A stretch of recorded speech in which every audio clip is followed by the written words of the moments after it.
All right, what's up, everybody? It is now time for your favorite radio show. It's the Kevin and Nikki Show on iHeartRadio. Let's go. Yeah, yeah, yeah, yeah, yeah, yeah. Overdose. It's time for the Kevin and Nikki Show. They gon' have it lit up. Yeah, you know, it's time for the Kevin and Nikki Show. They got the airways popping every city across the globe. It's time for the Kevin and Nikki Show. They gon' have it lit up. Yeah, you know, it's time for the Kevin and Nikki Show. They got the airways popping every city across the globe. You know him as a throw-up actor, Kevin D. Bitten. 360 twice, Jim, how he keep winning. And you know the baddest actress, Nikki won. She so bad you walking past, she had you speaking for her. If you ain't tuning in, this your reality check. You might miss out on your favorite star celebrity guest. When they celebrate, what you do? You get the bell, yeah. During Kevin's corner, get inspired and encouraged, yeah. Bend them corners while you listen, but don't swerve. Find out what's getting on Nikki nerves. What's bothering Nikki? What's bothering Nick? What's bothering Nikki? What's bothering Nick? Keep on playing. Me and Kevin goes and we gon' get you hit. Yo, check us out on social media. In your mobile phone, we everywhere. You ever stations played out like a ringtone. Follow me like Bino R-E-M-E-Y. Bino Remy. Pop like Semi. And my flow hotter. Thicker semi. Been doing this since I scraped up pennies. But back to the subject, Kevin Nikki.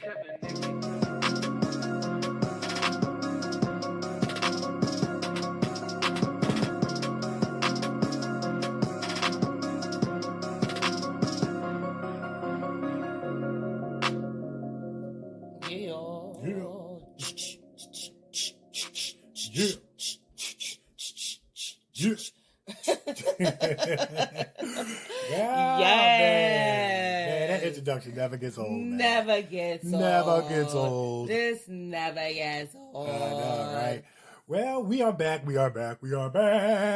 It is the Kevin and Nikki Show on iHeartRadio. I'm actor Kevin D. Benton. And I'm actress Nikki Warren. And we are back, man. You know what? Get Bino on the phone. We're in quarantine, so he should have our new intro ready. He should have our new intro. Yeah, we got it ready. He should have. He don't have nothing else to do. He's probably in the studio. He should have it ready. He got that at home studio. Mm-hmm. You know what I mean? I know. You know what I'm saying? He got that at home studio. I know. You know you have come up when you got the home studio. Okay. Yeah. Okay. Yeah. Yes, I may have to go on over there and shoot some bars. Put some bars that. It's spit some bars, not shoot. Spit. Excuse you. That's from the singing point of view. It's you. Yes. Okay. All right. Lay down some bars. Okay. Now. Or spit. What did they say? Spit 16. Yeah. Spit 16 that's bars. Or drop 16 bars on it. You can say drop, shoot. You know what I mean? That's it. That's good. Drop 16 bars on you. Yeah. Don't let me have to drop 16 bars on you, Kev. Keep it up. You waiting for me to do it? That's what I was waiting for. That's why I was like, Go ahead. I'm waiting. Anyway. That's how you gotta do. You gotta call people to the carpet, man. Yeah, anyway, but we have another exciting show for you, as we do each week. Yes. And this week will be no different, but we gotta talk about some things. So it's always a lot going on, even when it don't seem like it's a lot going on. Mm-hmm. And there's always stuff to talk about. So with that being said, let's just jump right into the adventures. Let's just jump on into it. It is now time for the many adventures of Kevin and Nikki. Yeah. What movie was that? Oh. Okay. About to drop it on you. Go ahead, Nick. How they say 5 Harvey? Go to church. Go to church. Yeah. Go to church on it. Yes. I'm taking that from my Clark sisters. I was in the Clark sister bag over the weekend. Man, that was a great film. Yeah, that was a shout out to Queen Latifah, Missy Elliott, and Mary J. Blige for an awesome job. Well done, the executive producers of the Clark sisters. I'm telling you right now, if you missed it, you can go see it. Yeah.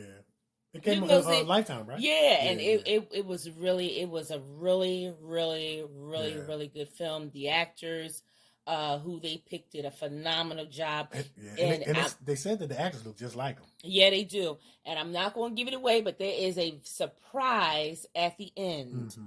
A surprise at the end. A shout out to the Clark sisters, for telling their story. Mm-hmm. And I got a little, education lesson. I got a little church education lesson too. Mm-hmm. Oh my God. You know what? I'm not going to start. I'm not going to do it. Yeah. I'm not going to talk about church. I'm not going to talk about the church. But it was rough back then. Yeah. It was church man. was it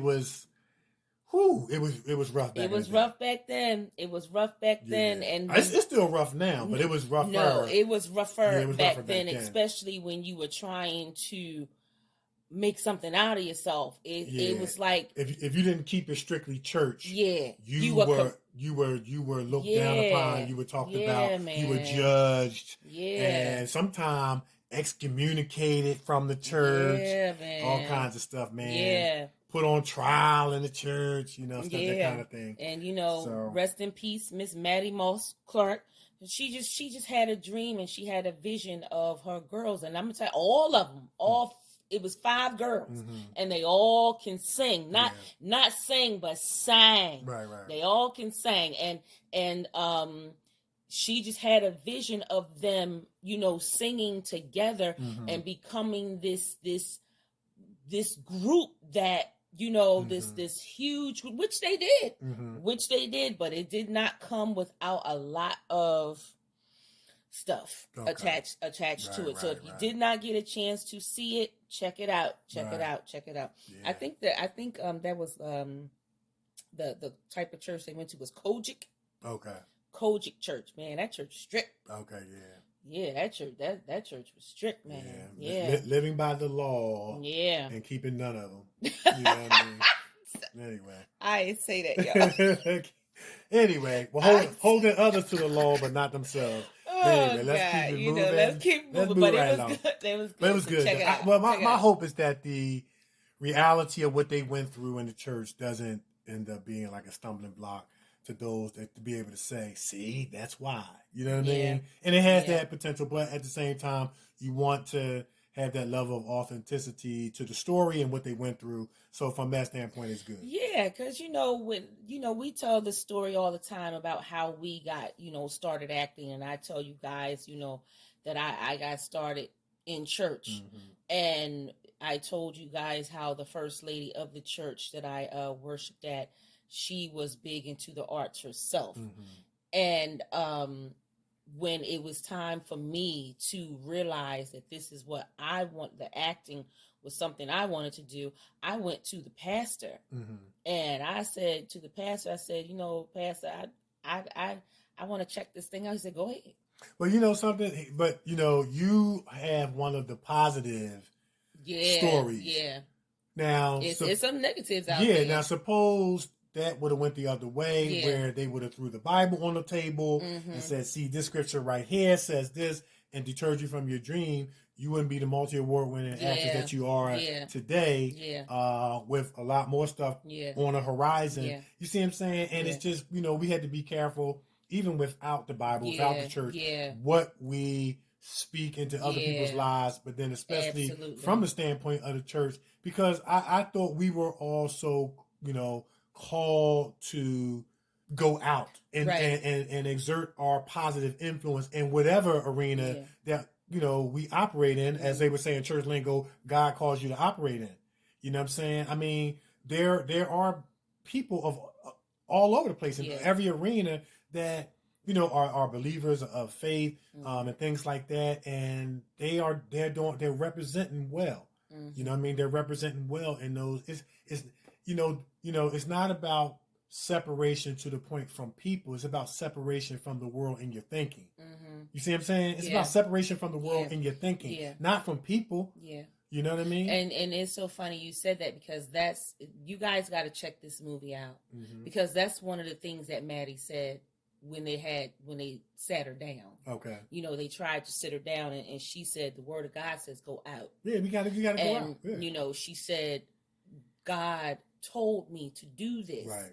He called me to do this, just like he called you to preach.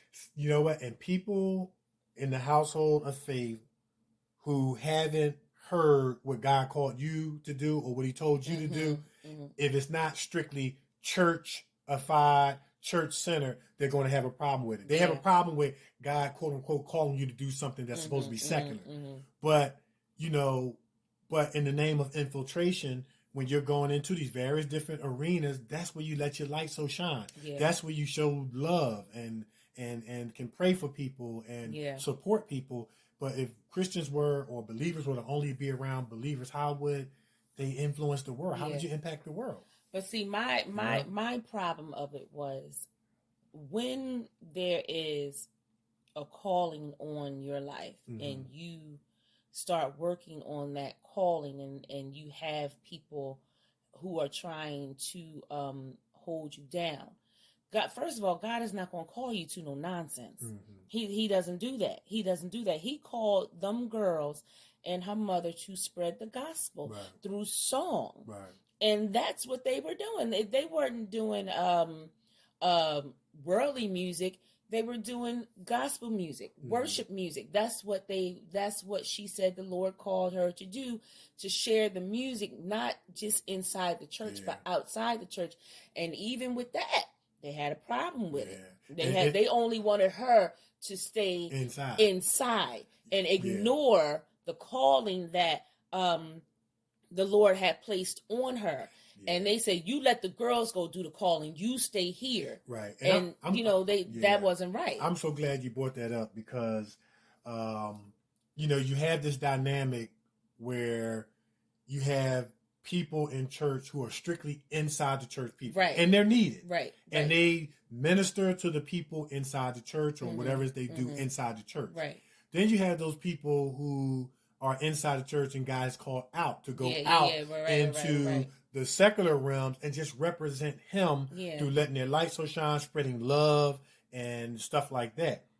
Where there's an ongoing friction is the people inside the church judge the people that God is called to go out.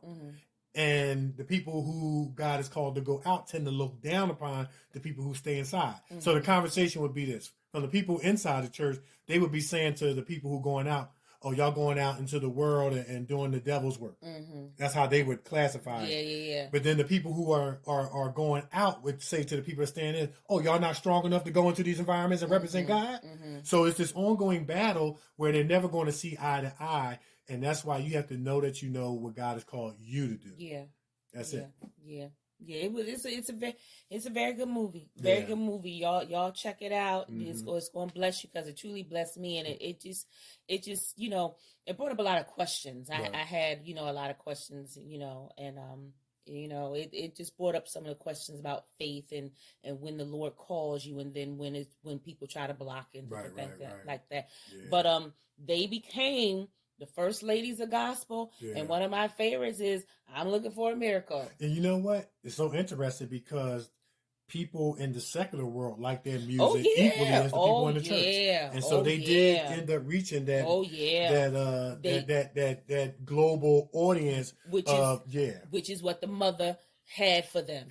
Miss Maddie, which is what she had from Rest in Peace. But it was a good movie. And the thing about it is, it's like you get to a point, and this is why a lot of people walk away from the church. Like, it says in Doctrine and Theology that in the latter days, it's going to be a great falling away. Well, some of that falling away is going to be because people are getting pushed away. Yeah. And the reason why a lot of people walk away from the church is because they don't want to they're fighting the devil, for lack of a better way of saying it, every day, and you got to fight the church too. Yeah. And you start to say, you know what, I can't do both. Yeah. You know what I mean? Because you're going to have to fight the devil in terms of temptation and all that stuff. But then when you got to fight the church, which is supposed to be your lifeline, you start doing a process of elimination and saying, you know what, and you just kind of move forward with what you feel that God is leading you to do, and you do it like that to the best of your ability. Yeah. But that was one of the many movies that we've been binging on because, of being at home and quarantine and different things like that, and learning, going over lines and stuff like that. So, Right. But that's one of the things that I truly enjoy, from being home. Cool. Well, I mean, for me, always working on the show. Yeah. And how I can, improve our reach for our guests and our audience and things, and you as well, But I was, working, uploading some of my clips from various different movies that I've been in. Yeah. So instead of, some of them I have like the whole entire movie up, the whole, but this week I was kind of just put up about maybe 6 or 7 different scenes that I was in, and just staying on the grind, staying on the lines, like you said, and that's it. Yeah, and another thing I did, remember I told you how when I first started acting, I went over to Spring Lake, New Jersey, my first theater play, and I did Little Shop of Horrors. I actually found it wasn't lost. I had it tucked away up in the closet, but I was reaching up in the closet for something, and I pulled down the DVD. I was like, oh wow, here's the DVD, and I put it in, and I started singing and dancing with it, and I remember all the moves. Okay, you ought to record it and put it on YouTube. On your YouTube channel. I remember all the moves, and I was like, look at me, look at me, little shop. I was like, okay, okay. So that was one of the things that I did too. I enjoy watching myself on TV. I don't know about anybody else, but I enjoy it. I look forward to every movie I see, every movie that I'm in. I enjoy watching, and I enjoy pointing myself out. There I am. I enjoy it. Enjoy it. Absolutely, it's a great feeling, to be able to see yourself up on the big screen on TV. Man, it is. It is, and it's a great feeling when you get that phone call. I seen you. Right. Yeah, it is. Yeah. It is a great feeling. I enjoy it. Yeah, I enjoy it. Yeah. So, so that's about it, man. That's it. Yeah. Just working from home. Yeah, Working from home, but still staying on the grind. Yeah. Staying on the line. There's a lot of things that you can do as an actor at home. You know what I mean? Where, you don't particularly have to be on set. Yep. Though we're looking forward to getting back on set. But just preparation, the things you can work on. Because there's so many components of what it means to be an actor. And we kind of talked about that when we had Mike Provenzano on. Yeah. You can do workouts right at home to stay in shape. Then there's the marketing, there's the administrative, there's the craft, there's the lines, there's the, pulling out your best headshot, tightening up your resume, and that was another thing, we were kind of working on. Resume. Tightening up the resume and, those websites where you got to put in all the information. Oh my goodness, yes. Oh my goodness, it's a headache, but we got to do it. Yes. You know what I mean? Oh my goodness, it's a headache. And then you got to go look at the bars where it says, this is done 100%, this is 100%, but this is 0%. Okay, so I got to do this part, Oh my goodness. So goodness gracious. That's part of the, that's part of the many facets and components of being an actor and an actress. Yes, it is. You got to love it. You know what I mean? So all right. So I think we're gonna tell them where they can find us.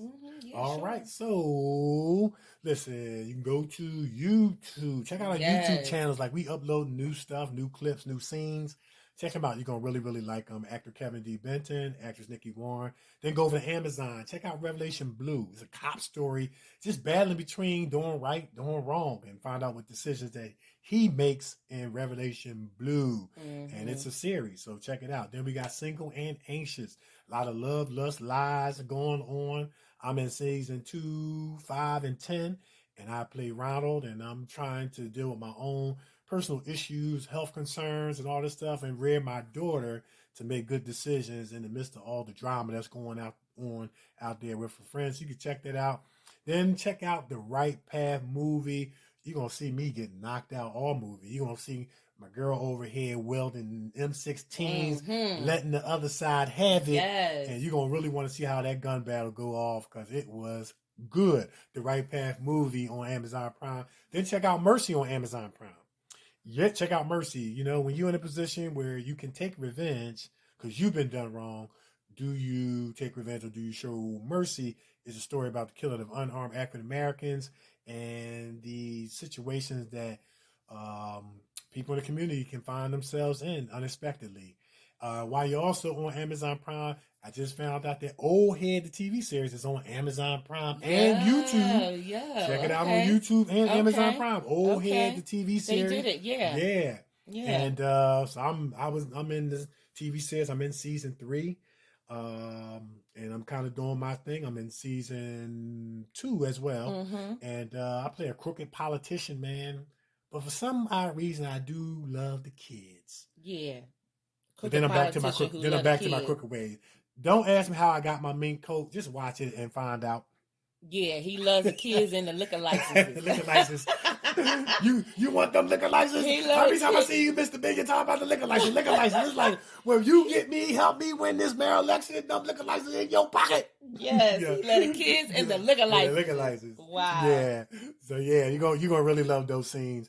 So check that out. And then while you're on Amazon Prime, check out Emergency Landing, man. Find out what happens when relationships go good, bad, and sometimes ugly. You're going to see me and your girl over here in there doing what we do best. Putting on our acting performance that you're going to really enjoy, along with a good storyline. What else we got on Amazon Prime? The Covington Witches. I think it's 1 season up there at least. Yeah. Right? So season 1. And, Nikee plays the mama witch trying to hold the house in order, and nobody's getting along, but everybody casting spells and stuff like that.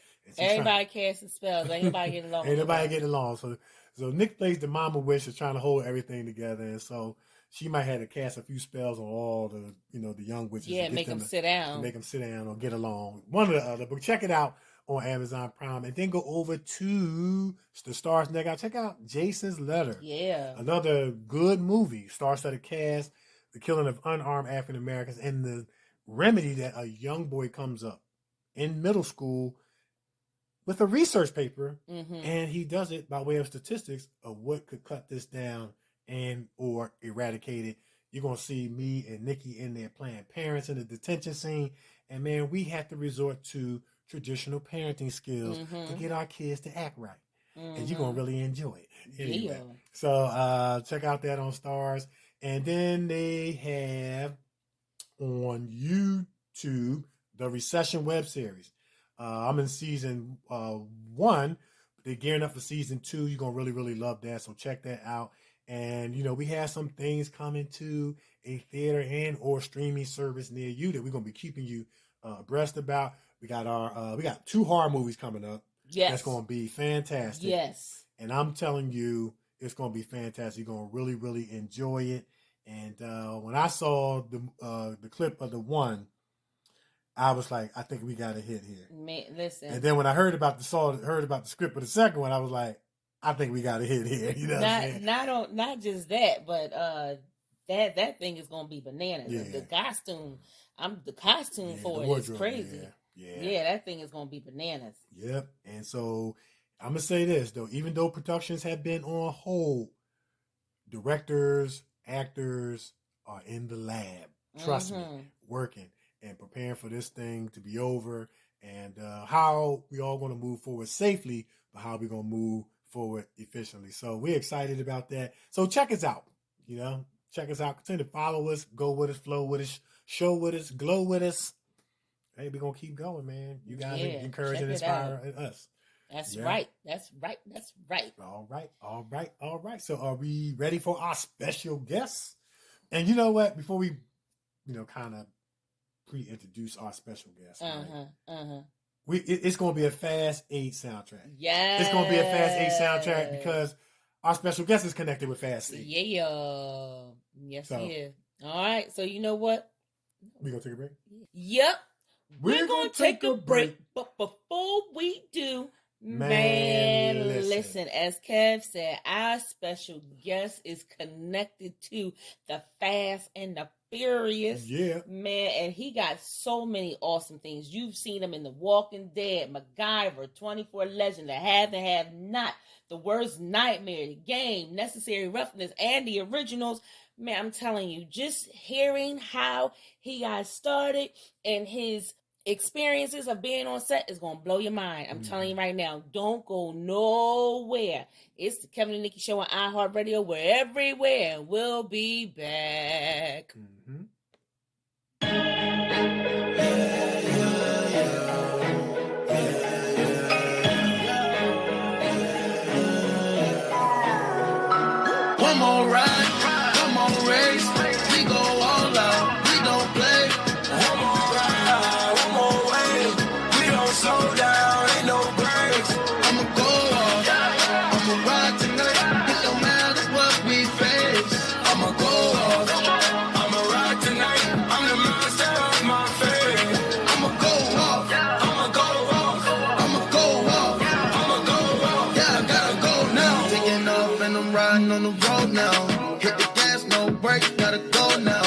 Put my life on the line, yeah, it's on me.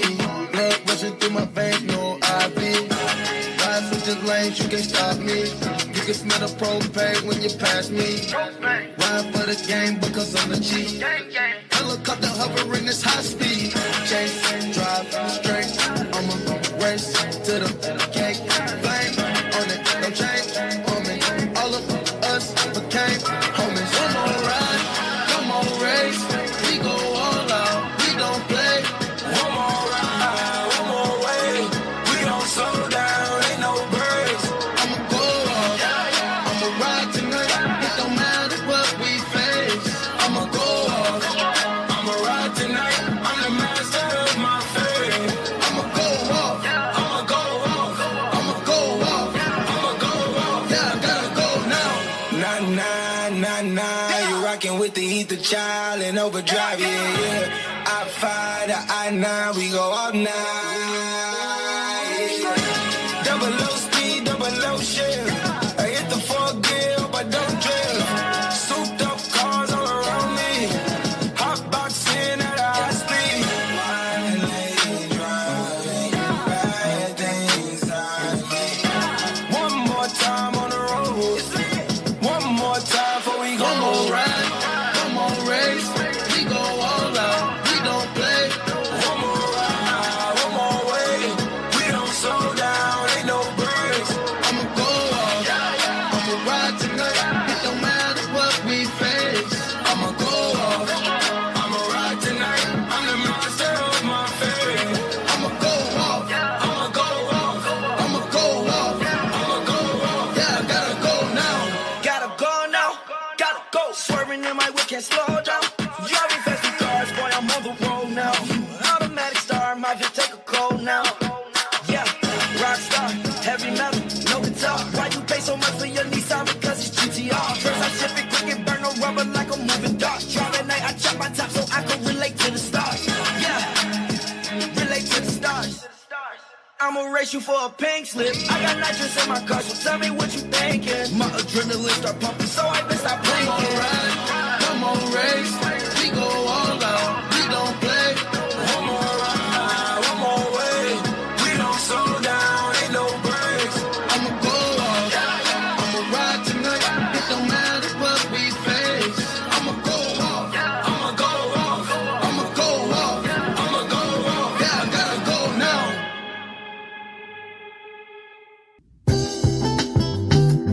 Satisfy your sweet tooth with some tasty treats from the Brownie Shop. Fudge cupcakes, sweet potato pie, freshly baked bread, homemade ice cream, creamy chocolatey brownies, and much, much more. Check out their full menu on Facebook Brownie Shop or Brownie Shop 2019 Instagram. Get your next dessert from the Brownie Shop. Your sweet tooth will love you for it. Urban Elite Beauty LLC is an online urban beauty supply store that serves both men and women in urban communities. Our goal is to provide quality beauty solutions for our culture and community. Most importantly, we want to instill in our friends the importance of loving thy hair, loving thy skin, and to love thyself. Check us out on social media on Facebook at Urban Elite Beauty, on Twitter at dbenton71, on Instagram at urban_elite_beauty, and for more information, go to our website at www.urbanelitebeauty.com or email founder and CEO David Benton at dbenton@urbanelitebeauty.com or call 609-217-5292. Check us out and see what the Urban Elite Beauty experience is all about. Yeah. All right. That was fire. He gonna go off. Somebody better hold him down. He gonna go off. He gonna go off. He gonna go off. He gonna go off. He gonna go man. off. Listen. Man. We don't want him to go off. Uh-huh. We want to keep it safe. That's it. That was fire though. That was fire. The sound, I'm telling you right now, the soundtrack to all of the movies, like I said before, is just straight fire. Yeah. It's just straight fire, and I love how they, the rappers and the singers, they come out together and they collaborate. I love all of that. And then to be able to be a rapper and get your song on a Fast and Furious soundtrack, you made it. If you didn't before, you made it now. You know what I mean? So Yes. Very, very, very good. One of the most successful franchises in Oh, movie yeah. making history. Yep. And they headed into number 9. Yeah, along with that it's up there with Well, Friday 13 had about 10, didn't it? Yeah, Friday the 13th had about 10, and then you have Star Wars, they getting up there too. They keeping them going. Star Wars, yeah. The Avengers franchise, yeah, that well, was Marvel period. Marvel period. Yeah. That's successful. Yeah. They got so many characters with Marvel, they can keep them going. Oh yeah, they can definitely keep going. There's so many. There's so many. Yeah, we waiting on our character. Yep, absolutely. Yep. We waiting on our character. All right. So we are ready for a special guest? Black Panther 2. Oh yeah. You know what I'm saying? Black anyway. Panther 2. Yeah, I like that. Yeah. I like that. I like the sound of it. Anyway, but go ahead. We ready for our special guest? I'm sorry. We are ready. All right. So our special guest is an American professional actor who got his start in 2006 when he attended an open casting call for the part of a football referee in the feature film We Are Marshall. Classic. But was chosen to play the role of a National Guard troop instead. So this was the start of his acting resume. Our special guest will go on to work on television shows such as The Walking Dead, MacGyver, 24 Legacy, The Have and Have Nots, Mr. TP himself, Your Worst Nightmare, The Game, Necessary Roughness, The Originals, and Atlanta, and many, many more. Our special guest returned to the silver screen in the Beach Hill Films production of One Last Thing, which was his second feature film experience. This opened the door to work on other projects such as Spider-Man, The Homecoming, Superstition, Mark Felt, The Man Who Brought the White House Down, Logan Lucky, Love, Simon, and the blockbuster smash hit, The Fate of the Furious, a.k.a. Fast 8, the last installment of the Fast and Furious franchise, with number 9 on its way. Our special guest is also involved with several independent films, which has been submitted to various film festivals. Our special guest is a consummate professional who is dedicated and committed to all his roles, and more importantly, is appreciative of all the opportunities afforded him. He's also a Navy. So we thank him for his service. And who are we talking about? None other than Mr. Roy Coulter.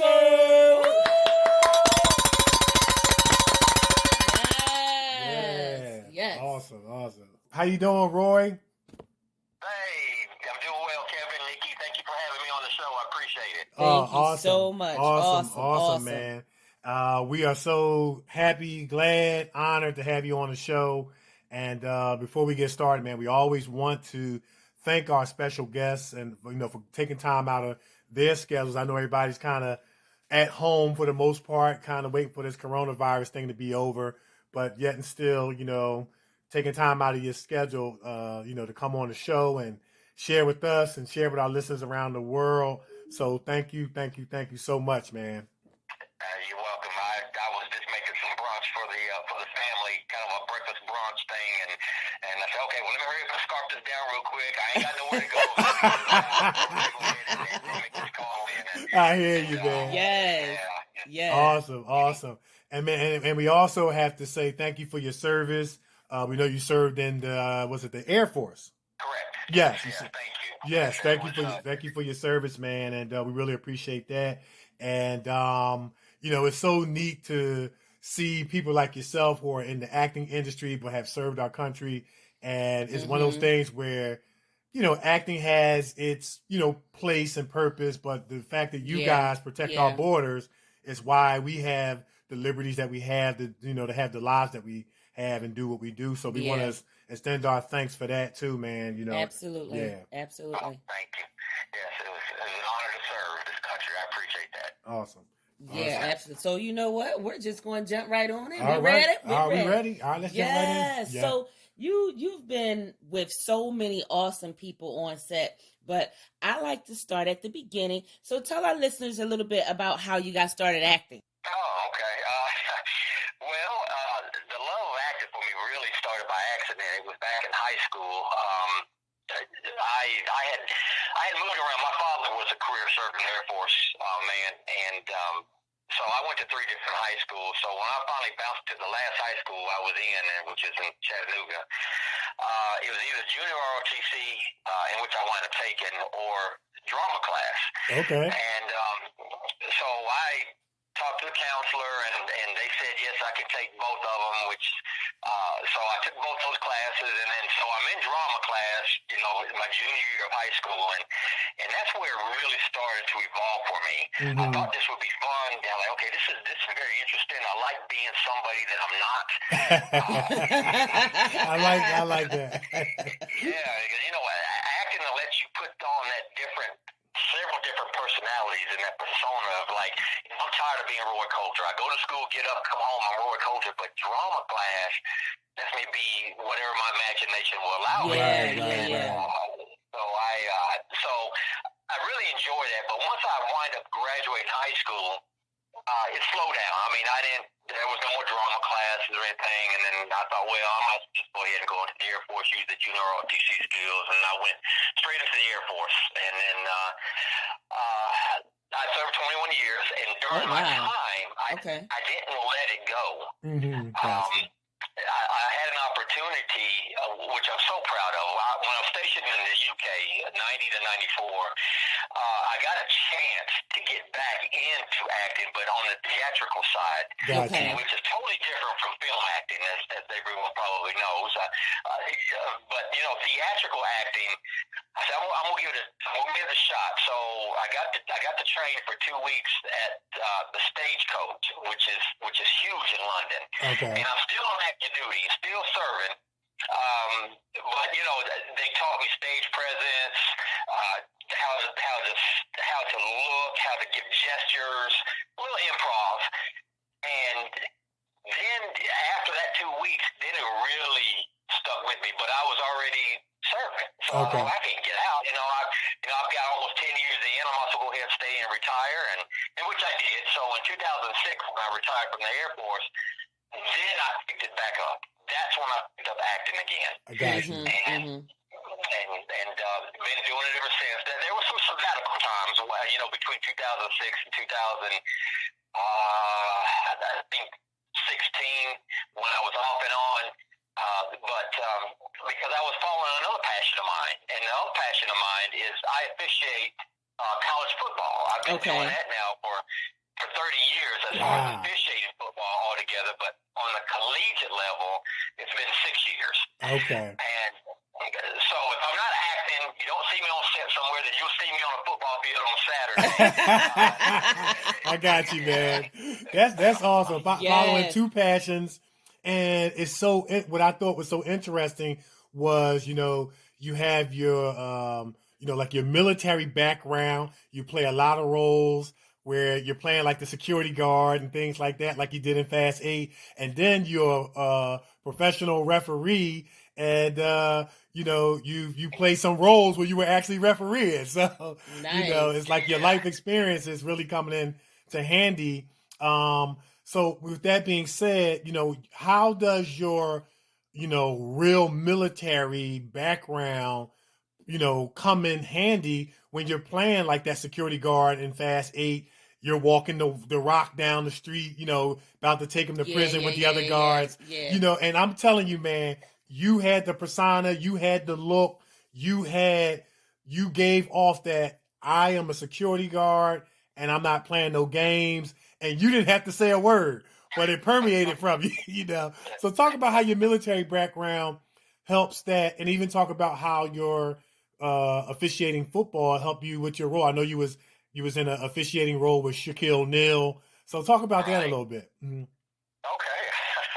Well, so 21 years I was a security forces. So security forces is like the law enforcement of the military. So I'm familiar with that. So me walking a rock down the sidewalk off the bus into the prison yard and into his actual cell for Fast 8 was almost so real to me.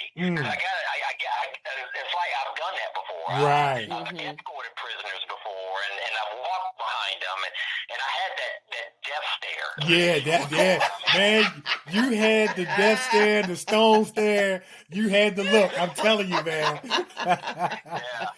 And you stood out, and you really did stand out. Yes. Yeah. Well, I appreciate that. And when we, I'll say auditioned, we as actors, especially during the background acting, we don't really, there's not really an audition per se, but for that particular scene, they were really conscious about wanting to pick 4 guys that stood out, that would be because The Rock's character is Hobbs. His name is Hobbs. Right. They wanted Hobbs guards to really stand out and fit the mold. So we all had to do a lineup. We all stood there, and the director and Rock's body double was looking at all of us, and they handpicked nice out of a group of everybody that was there. And there were some bigger guys, don't get me wrong, there were some big muscular guys, but I don't know if it was because of the haircut and like you said, with the look, and so I was instantly picked out, and which I'm so grateful for, because it was a lifetime opportunity to do this with him. Got a chance to talk with him a little bit, Kurt Russell, and then Jason Statham behind the scenes. So to talk to these A-lister actors is, for an actor myself that's trying to get to that time. Right. But to answer your question, so that the military training helped me prepare for that, and then I've always kept my hair cut the same way for many years. As a matter of fact, just here recently, about 6 months ago, I decided to change my look. I've let my hair grow out a little bit. I've grown, my beard and goatee, and to get away from that look of that authoritative military I got you. figure, so I can try something else, because that's what I'm so used to. Right. And the agency I'm with, East Coast Talent Agency, they recognize that. They know that that's kind of my strong build, and I'm okay with that. Right. If they want to send me for auditions for that, I'm more than happy to take it. And so, as far as the officiating, that's how I really got started back in 2006. Right when I retired from the Air Force, the film We Are Marshall, about the team at Marshall University. A classic. So they were holding an open audition call in Atlanta, and they were looking for football officials. I'm like, wow, that's right up my alley. So I'll go ahead and like I said, I had just retired, but I showed up at the audition site, and they started asking me questions about my officiating, in which I had a lot of experience. But then they started talking about military. They said, you look like you're military. Have you ever served? So I went on to tell them about that and explained it. They're like, well, you know what? We want you to be a National Guard guy during the scene when the aircraft crashes in the field and all the townspeople are running, and you're going to secure the accident scene and all that stuff. So me going to try as a football official didn't work out. So I wanted to be back to the military. Right. But I've always used, when anything comes up with football, like Necessary Roughness, the game that was on BET. I was on both of those series as a football official. So I sent the pictures of me and my uniform, and they really wanted some real life officials that didn't need to be coached on. Right. And those were fun. We shot that back in Atlanta, the Georgia Dome, before it became Mercedes-Benz Stadium, and had a good time doing that. And then, which prompted me to do the Amaze commercial with Shaquille O'Neal. He was promoting a contest, basically. The more money people would donate, get a chance to win a party time with Vegas with Shaquille, have a good time backstage with them, or whatever he was doing. But all the money was going to Sega Strong Foundation, Sega Strong Foundation for leukemia.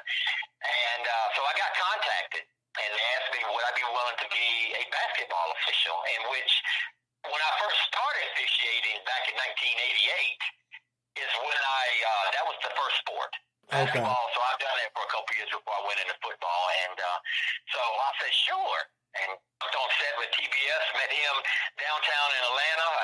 they were shooting TNT basketball. It was a Tuesday night basketball game. So right at halftime, when he was on air, right at halftime, he leaves the set, runs down to where we were at. We shoot that scene, one take, no retakes, nothing. Nobody messed up. We just did it. And then 10 minutes later, he got up, shook our hands, and autographed some basketballs, whatever case, and then he rolled on back out the set, back on TNT. That's awesome. Wow, that is crazy. That is awesome. That is crazy. Yeah. Wow. Yeah. And then I also see that you on the Have and Have Nots. Yep, Mr. TP. TP. Yeah. How is that? Well, that was really great. That, as far as being, I'm gonna give the quotes in the air, being starstruck. Walking out going to the set and seeing Tyler Perry for the very first time. Number one, he's a big guy. Yeah. When you see him on TV, it's like, okay, well, he looks tall, but no, that guy's big. Yeah. And so I'm trying to think how I submitted an audition for, but they picked me to be a Secret Service. Again, because of the look of how I carried myself. I said, okay, that's great. So season 5, I wind up going. It was a recurring role, and so I got a chance to be out there several times, and I really enjoyed it. I had a great time out there with those guys, and the first time that Tyler Perry walked by us, and we were in the holding. I don't want to say holding cell because that sounds so prison. Right. We're in the holding room, and we're all just kind of sitting there, minding our business, doing whatever, talking quietly, and he walks by. And this is the first time I got to lay eyes on the man, other than seeing him on TV. And he walks by, and he does the old Medea, hey, how you doing? Folks, and I didn't do it that well, but and everybody was like, oh, wow, and he walked on by, kind of sauntered on by us and went on set, and we're like, wow, that's Tyler, man. And, Yeah. so it was really great. And I get called by them quite a bit to come back out and do other opportunities. Well, on other shows like the other show we had, if Loving You Was Wrong. Yeah. Yeah. So I went out there a couple of times as a police officer on set. Didn't get used, but I guess for those particular scenes they didn't. They cut it down to whatever they wanted to use, but it was a great chance to be out there with those guys again on that set. And then what's funny about that is this was done over at the old Fort, what's the name of the fort? I would say Fort Gillum, but in Atlanta, but off of Lee Street in Atlanta. It's like a military base, I think. Right, the old military base that shut down, of course, which he bought the acreage out there. Right. And on the other side of the fort is where we shot The Walking Dead. Oh, wow. Down in Sonoria, we shot the scenes of the Kingdom at The Walking Dead there. So I was splitting my time. So I'd get on the compound and go left, go to the Tyler Perry Studios, or I'd go right and go to The Walking Dead. Oh my goodness. And this is fantastic because Nikee and I, we had the opportunity to do one episode, one scene of If Loving You Is Wrong, and the military base looked like you're entering a Disney park. It does. I mean, they had the welcome center, then you go around the little circle, they had the security, and the sets, like they had this set where it was like an actual neighborhood, and it looked like a real neighborhood.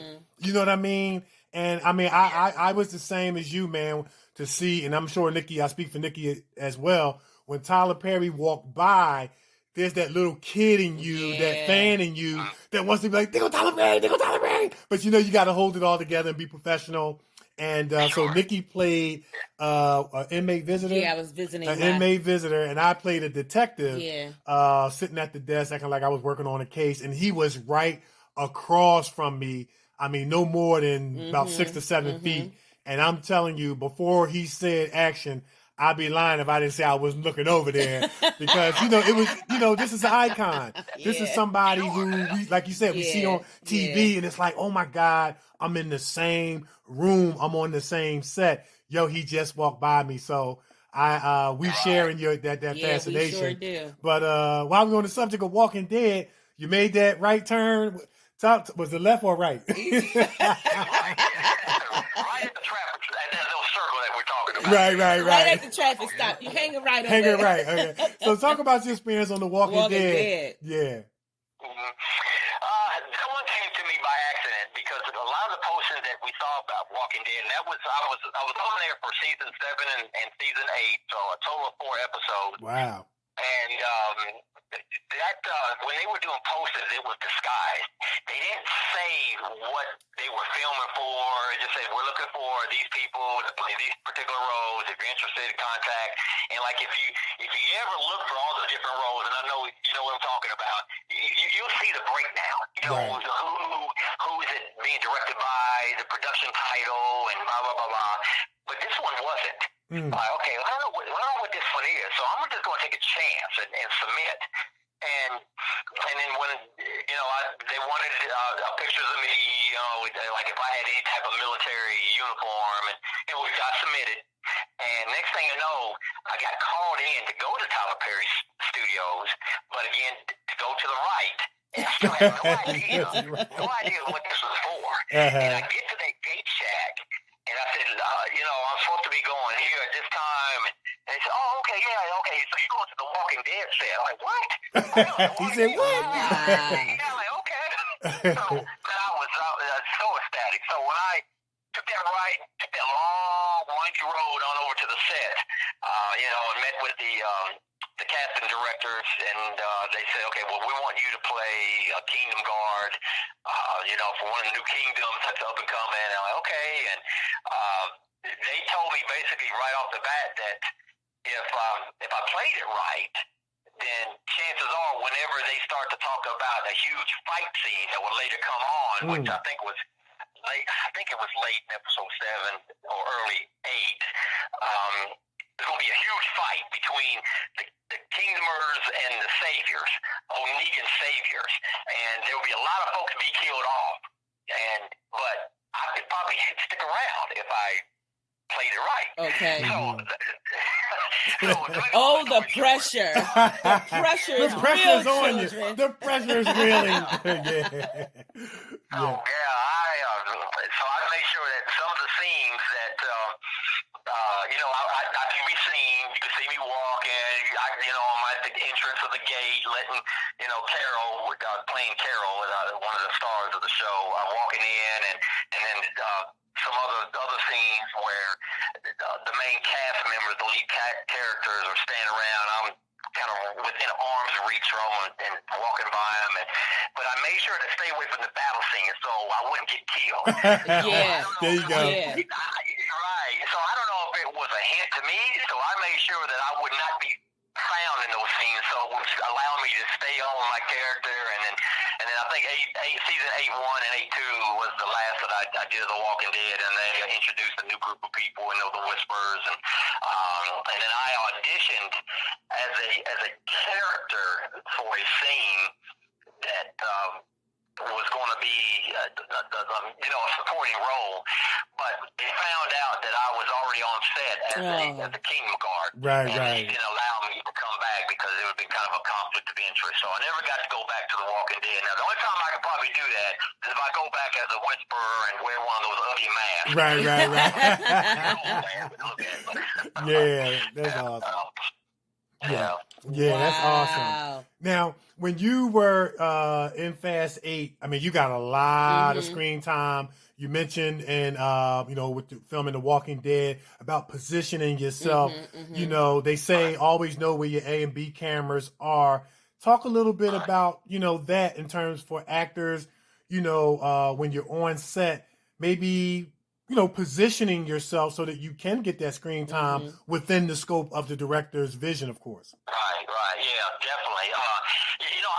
I've been on set on several sets where I've seen some of the newer guys, and I'm not trying to sound like I'm a veteran of this, so please don't mistake me.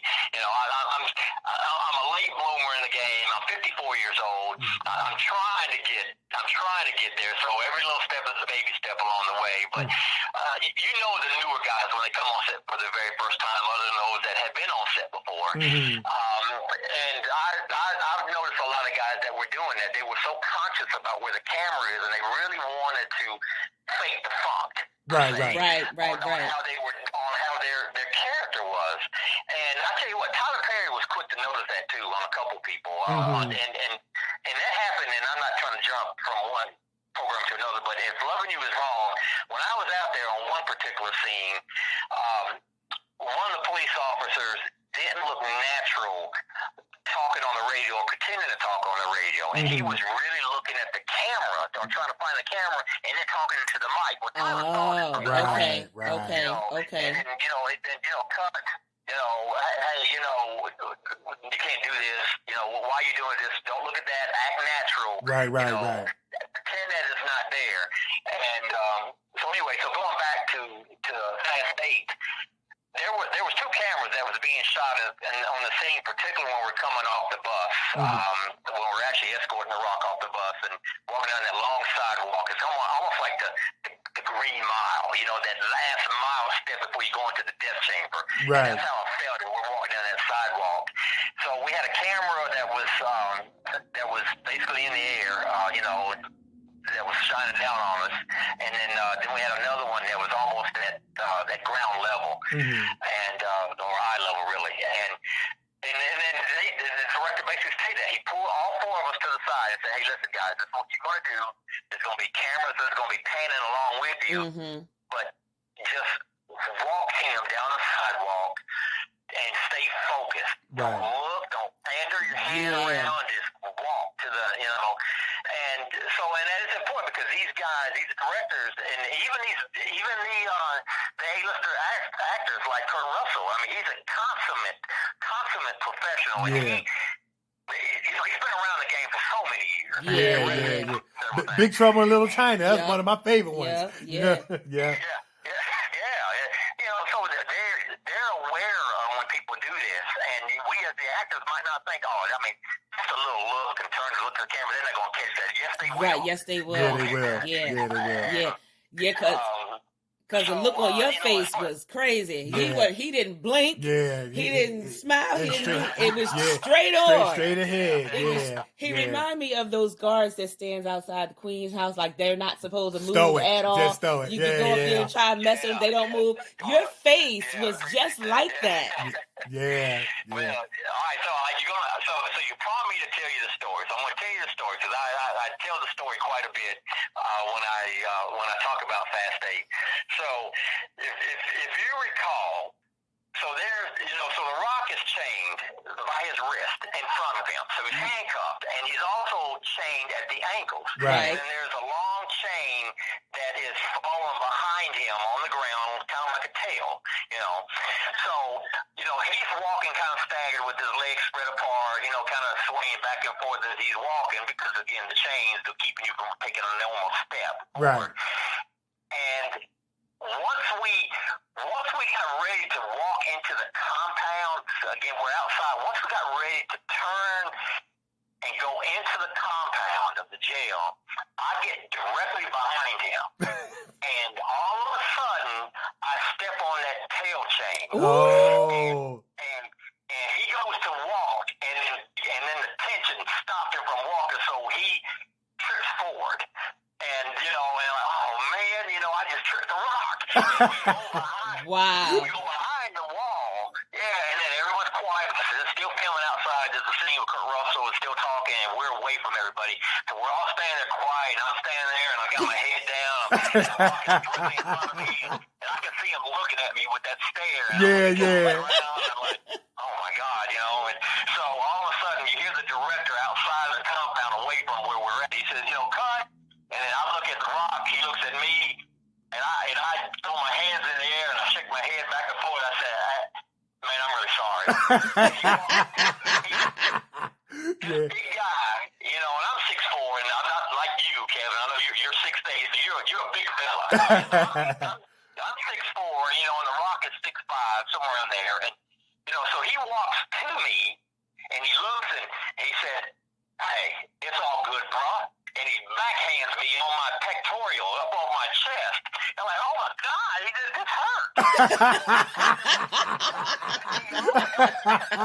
I know. Yeah. Oh man. That didn't make the scene. Luckily, that didn't get sung, or seen by anybody. So Right. I had to reshoot that. But I felt really bad. I hear you, man. That's that, Wow. that man. Listen, that's. I mean, I know it wasn't funny at the time, but that is that's a neat story. Kind of looking back now that it's over and the scene turned out great to be able to tell. That have made that connection with The Rock, man. But I know I probably would have been scared, like, oh my God, is this dude gonna pick me up and toss me? You know what I mean? Wow. Exactly. Yeah. And they take those roles, very seriously. Yeah. And, he's one of those guys that, again, is another professional. Yeah. And when you're talking about, the stare and that look, and I didn't blink. There's the other scene that was also used in the trailer when they were actually getting ready to put this out, nationwide. That you'll see us walking down the corridor, and I'm right behind the Rock, and one of the prisoners in one of the cells kind of just reaches out, or he latches and he says something to the Rock, as we're walking, as a prisoner would do, like, I'm gonna mess you up, I can't believe it, whatever it was he was saying. But it happened so instantaneously that when he did that, I looked at him. I looked directly over at him, which looked like a natural move. Right. That was with me. The other three guys continued their walk, with their heads straight. But because I was closer to the cell, and when he did that, I had to glance at him like, who you reaching for? Right. And which I thought, and again, it goes back to the natural abilities of where my background was. I knew to do that. Right, gotcha. Because it wouldn't have looked real had he done that, because you could see him do it on camera, and for me to just continue to walk. Right. This guy kind of jump scared me. I should be able to react to him. And Roy, I'm so glad that you shared that, because there's the old slogan that they say in acting. Me and Nikee always kind of recite on the show: "Don't get caught acting, actor." Yeah. And so what you did wasn't acting. It was like a natural response. Whereas the other guys were told to, hey, look straight, be a soldier, blah blah blah blah blah.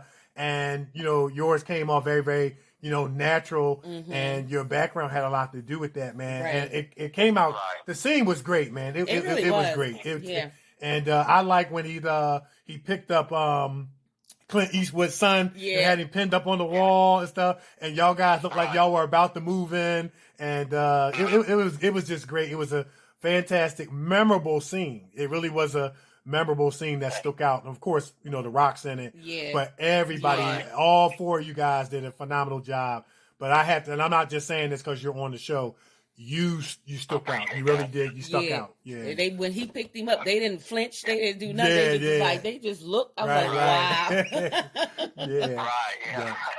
wow. Wow. I appreciate that, guys. And then you were on the originals. Talk a little bit about that. Yeah, the originals. And again, that's going back as a correctional guard. Okay. And I got a story about that one. Go ahead and tell it, man. We shot that down in Griffin, which is more southeast of Atlanta, and it was beautiful sight. It was at some large mouth of a creek going into a river, but it was so beautiful, so serene, and it was on a countryside road. And again, they wanted me to be a correctional guard, and the bus that we were in had overturned on this side country road, and we're all laid out on the road, and then the main cast members that are all the vampires had lunch us. They ate us. Oh, wow. But again, because of that, the look, they wanted me to be one of the guys that would be actually in the lab of the main character, and I forgot his name. Forgive me, but be in his lab where I just got finished being bitten by him, and so which was going to be a good facial shot, good scene, and so everyone else was laying on the ground, but they moved me up a little closer to be in the scene, which, again, I really appreciated that. But on that particular scene, the director, she wanted that lead actor to stand up as he's talking to the other vampires. And as soon as he stands up, I'm going to drape over his lap because he's chewing on my neck. Right, right. And I'm going to just kind of flop to the side and fall to the ground. Well, we did that scene several times. Yeah. And so what I did, I really tried to be natural with it and pretend that I was really dead and had no movement whatsoever to stiffen up. So as soon as he got up, my neck was flopping, my head was flopping, and it was hitting the ground. It was hitting on the side. My nose was hitting the ground, hitting the log that he was sitting on. Over and over again. And this lead actor, he was so nice. He kept saying, he's British. He's like, mate, are you okay? And I'm like, yeah. I said, I'm fine. He said, okay. And he said, just be careful. I be trying to talk this British. Right. But I said, I appreciate that. Well, the director had caught wind of that, so she had stopped the whole scene, and she said, excuse me. She said, guard, what is your name? And I thought, oh wow, she's gonna elevate me, she's gonna give me a speaker role, for the life or whatever. And so I told her my name, and she said, listen, I really appreciate the way you're flopping your head like that when he's getting up. You really look natural doing it, but don't do that. The last thing I want is to be sued on set or whatever. So she said, kind of stiffen your neck as you're falling, because chances are we're not going to show that anyway. We'll show him getting up and then you're moving, but we're not going to show your head hitting the ground. So stiffen up. I'm like, okay, all right. But, wow. I was really wanting to do the right thing. Right. Come across real and authentic. Right. So, but that was the only one episode. I only did that one episode because obviously I'm dead. I'm maybe a vampire. But, and here you were. You was acting your behind off, man. You know what I mean? She said you look natural. I thought I was in like sunshine. Wow. And I'm like, wow, this director gonna give me she's gonna elevate me, man. I'm gonna be right sitting on the log with my man. But, I hear you. But that's all good. She said, "Don't do that." Don't do. Yeah. Wow. Yeah, man.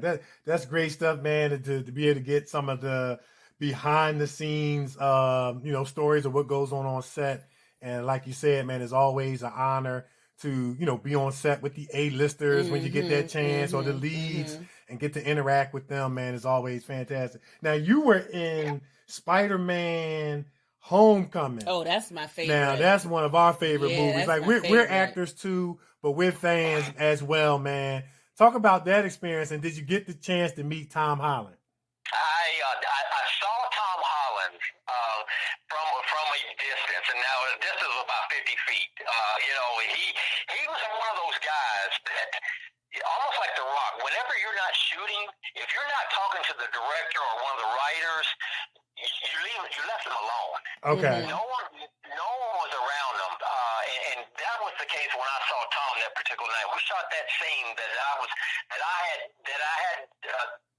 in downtown Atlanta, late in the evening into the wee hours of the morning, and I was a New York City police officer. Go figure. Again, good luck with the haircut, and so they put me in.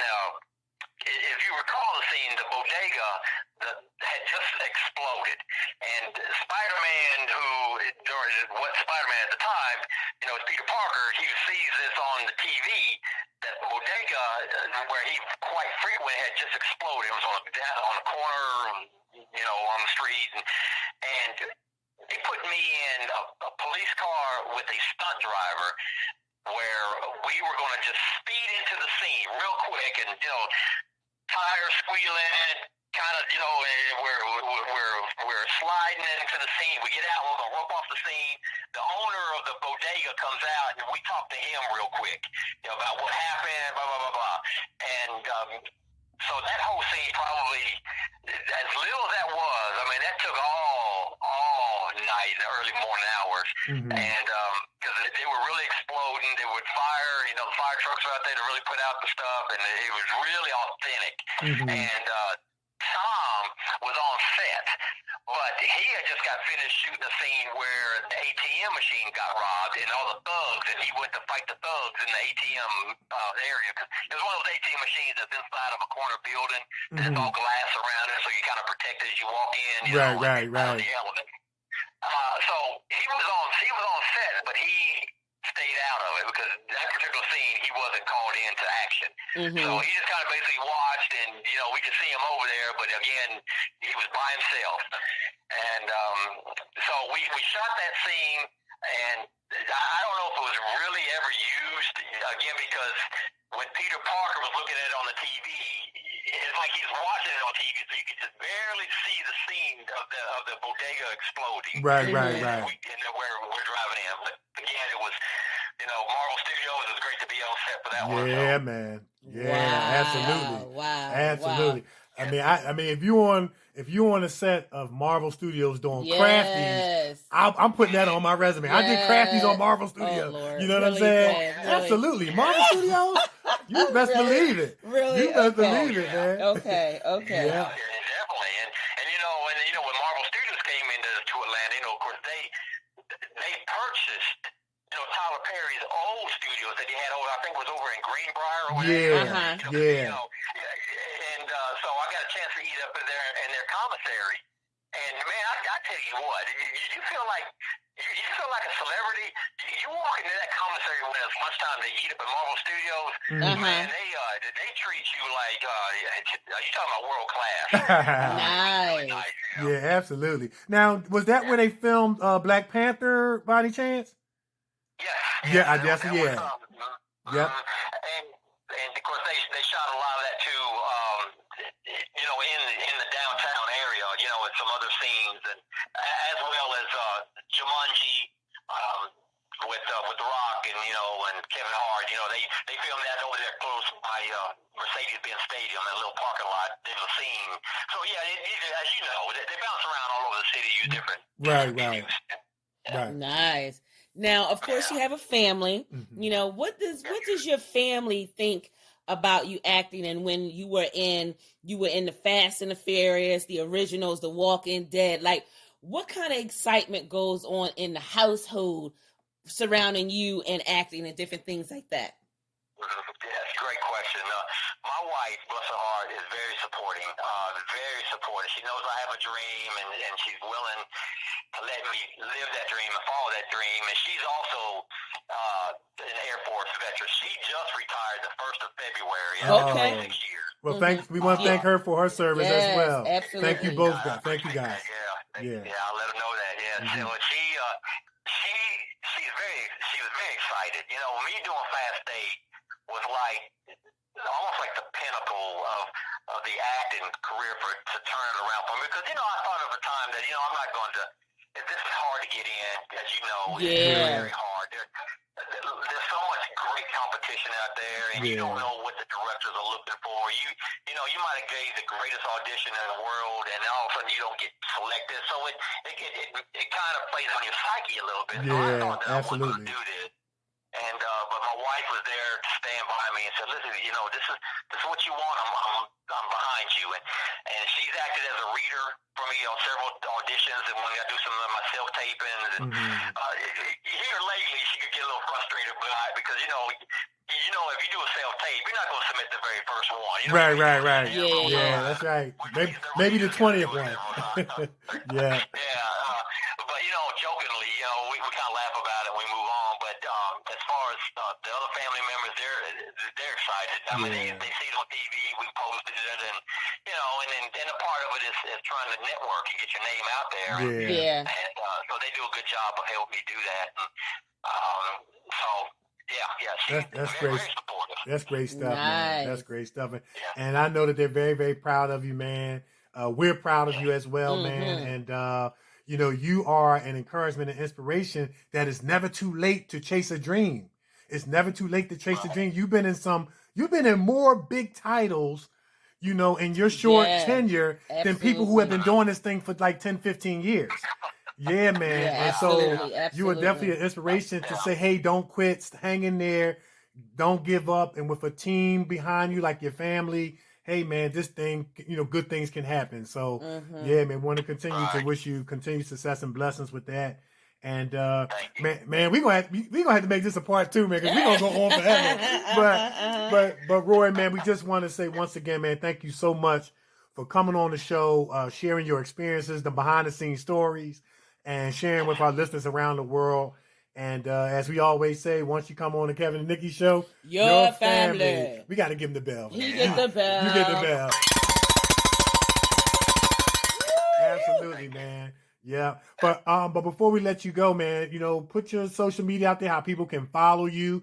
Maybe somebody want to book you. Yeah. We say serious, Yeah. as we always say on the Kevin Nikki show, serious inquiries only. He's a professional actor. If you want to book him, please take good care of him. And enough said. If not, the Kevin Nikki show will come for you. That's right. That's what right. we do. That's what we do for all our guests. Yeah. Definitely. I'm on 3 social medias. I'm limited to just 3 because there's a lot more out there. But right now, you can find me on my website. I got my personal website at Roy Coulter at let's see, am I saying that right? Yeah, RoyCoulter.site. So Okay. it's RoyCoulter.site. I couldn't get the .com or anything else because that was all gone. So RoyCoulter.site is my website. I'm on Facebook, and you can follow me on that one, and that's at actor Big RC. So it's actor Big RC for Roy Coulter, and then on Instagram it's going to be at Roy Coulter 65. There you go. Nice. That's it right That's there, it man. right there. Yeah, well, That's awesome, it. man. Awesome, man. So yeah, man, continued success and blessings to you, man. And hey, man, let's stay connected. And once again, man, we just really appreciate you, coming on the show and sharing with us and our listeners around the world. I know everybody has enjoyed it as much as we have. Yes. Because you watch the movie in the theater or in your living room, but to be able to talk to somebody to give you that behind the scenes, you took us there, man. Like I felt like I was in the scene. I just didn't get paid for it. But that's awesome, man. Yeah. Wow. Yeah, I appreciate that. Yeah, Most thank definitely, you man. so much for coming on our show. Yeah. Awesome, Well, man. thank you for having me, guys. Yeah. It's an honor to be on your show. Thank you. Yeah, Thank you. awesome. Yeah, well, enjoy the rest of your day. Stay safe out here, man. You and your family, Yes. man. And hey, we're gonna have to do this. We're gonna have to do a part 2 at some point. Yes. Yeah. Yes. Yeah, looking forward to it. Thank Okay. you. Awesome. I'll be glad to do it. Okay, Awesome. cool, Thank man. you so much. Yeah. All right. All right, All take care. now. Bye. All right. Now, bye. Thank you. Yeah. You're welcome. Bye. Man. Awesome. That was awesome, man. That was That the was awesome, behind man. the scenes. We was getting it, wasn't bananas. we? We was getting the behind the scenes. Bananas, because you don't step on the rocks chain. Oh yeah, man. you don't step on the rocks. You don't step on the rocks. I wonder if he gave him that stare. He said he gave him the stare at first, but then he walked up to him and But said, you know "Bruh, that know that stare that he yeah, give, like yeah." where he don't say nothing, he just cut at the corner of his eye. Yeah. And what's going through your mind at that time? This dude's about to pick me up and toss me across the room. You know what I'm saying? Listen. And for him to slap him on the chest like that, say, "Okay, brother, it's Listen. okay." He said, "Ow, that hurt." Wow. I was crazy. That's just crazy. That was good stuff. That is man. just crazy. Yeah. I mean, come on. I mean, he's in the scene with Kurt Russell, Clint Eastwood's son, Yeah. The Rock. I mean, it don't get no bigger than that, man. Yeah. It don't And get he no got bigger some than good screen time too. that. He got some really- real he good really screen got time. some good, Real very good screen time. Yeah. Very good screen time. But Yeah. that poker face though. He had the That face. poker face, man. He had the. He I mean, would yeah. not blink. Yeah. He ain't crack a smile. He ain't do nothing. He just Yeah. stood. I was like, It was all. wow. It was all business. Like, Yeah. and that's that's what their training, invokes. You know what I mean? That your face is stoic. You're serious. You're all about business. It's about getting the job done and carrying out orders. Yeah. You know what I mean? It was great, man. Especially when he picked him up and threw him up against that wall. I would have been like, damn. Yeah. And He it ain't looked like say they wanted to Yeah. kind of move in a little Yeah. bit, but you could tell that they were instructed not to because Not they had to to move, yeah. let the scene go through. But it was great, man. I mean, and it's like I have and you have, and now our listeners have a whole new perspective on that Yeah. scene. So Yeah. now when we watch it again, it's gonna be Yeah. like, Roy took Yeah. us there, man. Yeah. That was great. And man. he touched on a lot of important things like we always talk about. It's Yeah. hard to get up in there. It is hard. It's Yeah. very hard It's very hard.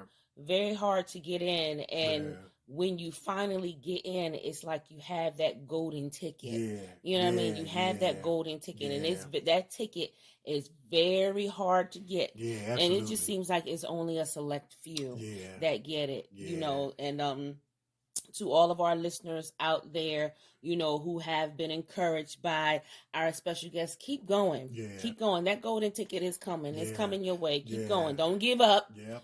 Don't give up. Keep going. It's coming. And you know, like how he shared, he said, look, I'm 54 years old. Yeah.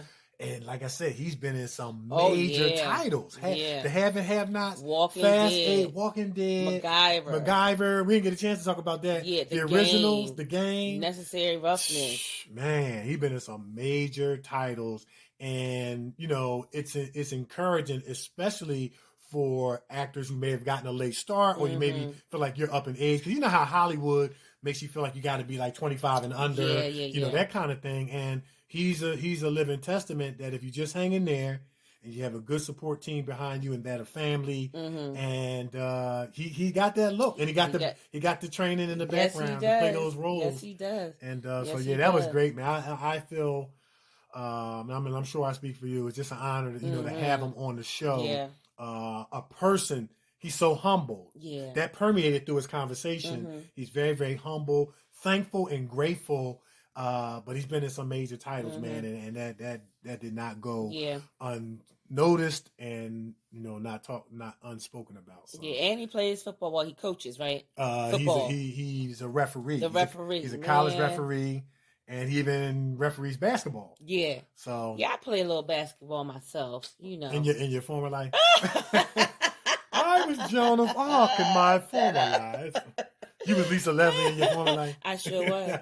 I was Lisa Leslie in my former life. Okay. I can shoot some hoops. I can shoot. You know I can shoot. Don't be trying You got a little jump shot. Don't be trying to play. You do. You got a little jump shot. I got to give it to you. You got a little jump shot. No, you wait for me to say something smart. I'm not going to say nothing smart. You do got a little jump shot. I got a jump shot. You do. You got the left hand. You got the left hand. That's how. Yes, I do. Yes, I do. I can do a little something. I got you. That was fun. That was a lot of fun. I truly enjoyed listening to the stories. I did too. I did too. I enjoyed listening to the stories. They were some funny stories. They were some funny stories. Funny. Man. And he had a story for every set. Yeah, and that was great. Especially the original. She said, don't do that. Don't do that. Man. Yeah. He was putting on an award-winning performance. Yeah, that's right. Yeah, man. But you know what I like that he touched on? Mm-hmm. How we always say, it's supposed to be real. Right. Don't be looking in the camera. Right. Don't overdo it. Don't overdo it. And you know who can catch it? Tyler Perry. Tyler Perry gonna catch it. And like you said, the leads, he gonna catch it. A-listers gonna catch it too. They're gonna catch that too. You're doing too much. Don't get caught acting. Don't get caught acting, actor. You're doing too much. Be natural. Stop it. Yeah. Stop it. And he touched on that. Be natural with it. Take that scene and put it in the natural as if it's actually happening. Like, what would you be doing? Would you be overdoing it? Right. What would you be doing? Remember that video that Nikee Diller, shout out to Nikee Diller, man. What? He sent us, they were filming this movie scene, and this one particular actor was overdoing it. He started breakdancing, spinning on his head. Remember that? Because he was trying so bad to get featured. It was an exaggeration, but they were running. Somebody got shot, remember? Yeah. And everybody else was running. And he started running and started breakdancing, spinning on his head. I remember that. We got to find that video. That was so funny. We got to find that video. That was funny. Yeah, that was a good one. And the caption said, well, at least he got featured. And then he finally died. Yeah, that was a good one. We got to find that. Yeah, that was funny. That was funny as crap. Yeah. That was funny. Yeah. Oh wow. That was good. That was very good. That was fun. That was just that was very fun to listen to. Yeah, very fun interview. Very fun. Absolutely. Yeah. All right. So we gonna take a break? Yeah. We're gonna take a break, and when we come back, it's gonna be time for news and sports. Scholars Professional Editing Firm consists of a specialized group of academic doctors, editors, and statisticians that keep doctoral candidates moving through the academic doctoral process by providing one-to-one group mentorship and all-inclusive editorial services that produce writing advancements that result in exponential movement. The scholars conduct line-by-line editing, proof and copy editing, university-specific format compliance, and substantive done-for-you services on the following documents: doctoral thesis, dissertation, capstone projects, research studies, research proposals, research papers, and oral defense preparations and presentations. The Scholars Professional Editing Group keep you moving. For more information on editorial services or Doctoral Accelerated Mentorship Program, visit www.thescholarsedediting.com. That's www.thescholarsedediting.com or contact Dr. Haynes at 281-315-6053. All right. All right. Uh, All right. yeah. All right. All right. So now it's time for news and sports. All right. So in sports, of course, all the professional sports are still shut down. And of course, you can always catch some of the playbacks and, enjoy those games of yesteryear that we've already watched until, professional sports and NBA, Major League Baseball, Major League Soccer picks up. Once again, as I shared previously, they are anticipating that the NFL season will not be interrupted, and they're in talks about playing a compacted Major League Baseball schedule where they're considering doing like double and triple headers. Okay. So as we get more information, we'll share that. But in sports connected with the coronavirus pandemic, last Thursday, Von Miller's agent confirmed that the Denver Broncos pass rusher became the second NFL player to test positive for COVID-19. Wow. He was said to be in good spirits and just simply resting at home. The following day, Miller sat down with Third Hour of Today to discuss how he was dealing with the coronavirus and how he first knew that something was wrong. Miller has asthma, but said he knew something was different about his health early on. He said, "I'm feeling better," said Miller. "It all started with just a simple cough, and it got worse. I also have asthma, and my girlfriend was telling me that I wasn't sounding normal, and I should try my nebulizer. So I did. I tried the nebulizer, which I do before football games and before practice regularly, but this time was different. It really didn't work like it should. I waited another day. The cough still didn't go away, and my assistant said, 'Why don't you just go get tested?' There's no harm in getting tested. I went down the street and got tested, and 2 days later, my doctor called me and said that I had a positive result for COVID-19. Like many around the country, Miller took the pandemic seriously and was practicing social distancing, but somehow still found himself sick. The 8-time Pro Bowler was more than surprised to hear that he had come down with the coronavirus. He said, "I was shocked," Miller said. "We have been taking this very seriously since day one. I started in San Francisco training where I normally train, and San Francisco was one of the first cities to have a stay-at-home order. Right when San Francisco had the stay-at-home order, we made the decision to come back to Denver. So I've been here in Denver for about 4 weeks now, and within that 4 weeks, I probably left the house 4 times. With all those 4 times, I never got out of the car. It was just to drive to pick up food and come back home. So I really just have been taking it seriously, staying at home. Of course, I had people come in and out, like workers, maids, and people who come in and do the plumbing, just everyday stuff, but it was really nothing crazy. I had a cough, and here we are today." So while the coronavirus has wiped out virtually every sport, it remains to be seen if the NFL season will start on time in the coming months. Miller was asked about playing football in an empty stadium. He said that he would be willing to do whatever the NFL deems are as safe. "Whatever is safe," said Miller, "that will always be my first precaution, to do whatever is safe. Whatever we have to do to get this thing back to normal, that's what we should do. We shouldn't move too fast. Just do whatever is safe." And we just want to just continue to encourage people to follow the, the orders of our, state and local government. Continue to practice social distancing. Continue to wash your hands. Wear your mask. I think it's mandatory now that you must wear your mask, and even to go into stores. You can't go into. You cannot go into a store. We're going to talk about that in news, but you cannot go into a store without a mask on. And wear your gloves and just exercise. Any precautions that you deem are safe, man. And It looks like the numbers are declining, but we're still not out of it. We want to continue to encourage everybody that we are going to get through this, and we're all in this together. And that's right. And now going over into news, like you said, now as of Sunday, everyone should have covered their face because it's now mandatory. It is not up for negotiation. Right. The children, even on down to the kids, everyone has to wear a mask on their face. You cannot even come out of the house without your mask. So that happened on Sunday. Right. That was the order on Sunday. Monday, I did see a lot of people, wearing masks. I saw maybe just a handful of people, getting out of their cars without the mask on their face, but getting out of the cars, they had a mask in their hand and they were putting it on to go into the store. Right. So my thing is this.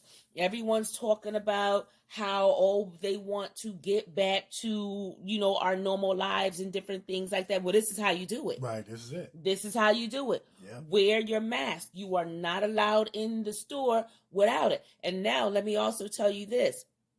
According to the CDC, you are supposed to wash your mask daily, right? You're supposed to wash your mask daily in hot water. And you are supposed to dry your mask on high heat. Right. Now, I burnt my mask up. I'm going to have to get another one. Because, I hear that heat, they said that heat kills the virus. Yeah, heat kills the virus. Right. So what I did, don't try this at home, children. You dried it on the radiator? I did. How did I know? I took a wild guess. How did I know? I took a wild guess. But go ahead. Part of my mask is burnt, but I still had it on. Okay. Because I only had one. Right. I got to get another one. We got to get you another one. Yeah, I got to get another one. So I have been washing my mask. When I go out to the market, as soon as I come back in, I use a paper towel to take my gloves off. And I take my mask off and I immediately put it in this container that I have just for that. Right. I put the disinfectant or whatever in there and I wash my mask and everything. And when I dry it on the radiator. So I got you. And it got burnt. I figured I just had it got burnt. I had that spidey sense, you know what I'm saying? Yes. But you know what? Your spidey sense was tingling correctly. Yes. Don't do that. Yeah. Y'all don't do that. I'm not going to do that anymore. Right. But that's what I did. What were you going to say? Well, what I was going to say, I was driving home past the playgrounds and the rec centers. All the rec centers in Philadelphia, or at least I drove by a few of them, they've taken all the basketball rims down. Wow. And because people were congregating, they're playing rough house without mask on. No social distance was going on. Yeah. No defense was going on either, but they wasn't practicing social distancing. But they took all the rims down, and they're hoping that this will force people to, stop congregating in that fashion. Yeah, stop congregating. Yeah. And here's the thing: while we understand the need to get out, the want to get out, the desire to get out, if you do go out, be responsible. Be responsible. Everybody wants to get out the house. You hear people, even talking, "Hey, man, it's just so good to get out the house." But be responsible. Wear your mask, wear your gloves, and stuff like that. And folks, when you are in the supermarket and standing behind somebody, get off their back, move back to 6 feet. 6 feet. 6 feet. 6 feet. They're all on your back and all this sort of stuff. And, just, you know what? Just ignoring all the rules. Shot Lowe's, Home Depot, and Walmart. You got to get the bell. I'm going to tell you, if you have gone into Lowe's, Home Depot, and Walmart, I'm going to tell you, they got the little markings on the floor. Even the dollar store, you get the bell. They got the markings on the floor of where you're supposed to stand. The line, right? Yeah, they got the little lines on the floor, and Lowe's got little squares on the floor. People still can't read them. Yeah, they can't read the lines. Shout out to them. And they even got the little the plexiglass thing over top of the cash register. So shout out to them. And I even saw they had a tape, like the clear covering over where you put your credit card at, and them little buttons. They got the covering over there. So shout out to y'all. You guys get the bell because helping with the social distance. Okay, you get the bell on that, because some people, they don't follow the rules. Right. They don't follow the rules, and these are the people that make it bad for everybody. Right. We want to get back to our normal lives, Right. and in order to do that, everybody. Right, because and I think if nothing else, the hashtag all in this together means everybody participating is going to everybody participating. Especially those that are not participating and following the rules, you have the propensity to affect somebody else. You know what I'm saying? And that's kind of the message that they're trying to send. Your disobeying the rules has the propensity to keep the virus spreading. Yeah. You know what I mean? Come on. We're trying to get back to our normal lives. People are trying to get back to work. Right. And we can't do that if everybody is not. If you have a group over here, group A is following the rules, but group B and C don't want to follow the rules. Right. We got people people lost their jobs and different things like that. Unemployment, 10 million people? Right. People losing jobs, losing their lives. Yeah, come on. We got to get back to normalcy. And the only way we can do that is if group A, B, and C follow the rules. Right. Follow the rules. Now, everyone got their stimulus check. Okay, everyone got the stimulus. Well, some people. Yeah, I noticed that more people were speaking to one another, too. Because they got the money. They got that. You know what? Man, listen. Get on my nerves. People was like, man, you better leave my president alone. They got that stimulus. They were like, you better leave my president alone. Stop. You got me choking. Oh, my goodness, man. Listen, but a lot of people did not. Oh, yeah. Okay. But does that mean that they didn't file? No. I'm going to tell you why. Okay. It's according to your income. So if you make over $99,000, 75,000 single, 150,000 for joint, you are not going to see the stimulus check. Okay. Now here's where it gets crazy. Okay. If you owe back child support, you ain't getting that stimulus check.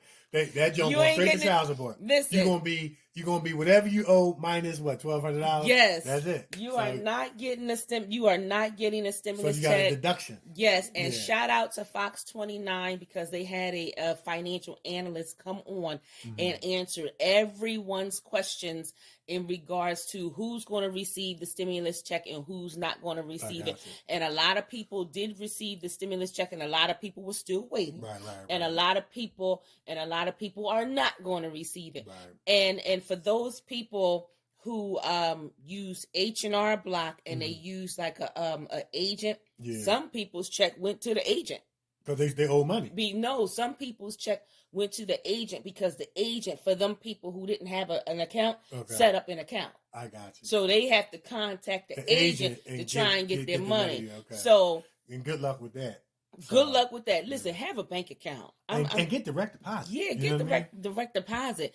And then they even have this, they're trying to figure out how they're going to do it. If they didn't already start it yet, they're trying to have a website that people can go on and set up an account and have the stimulus go in there like a bank account or something like that, and get like a direct deposit like that.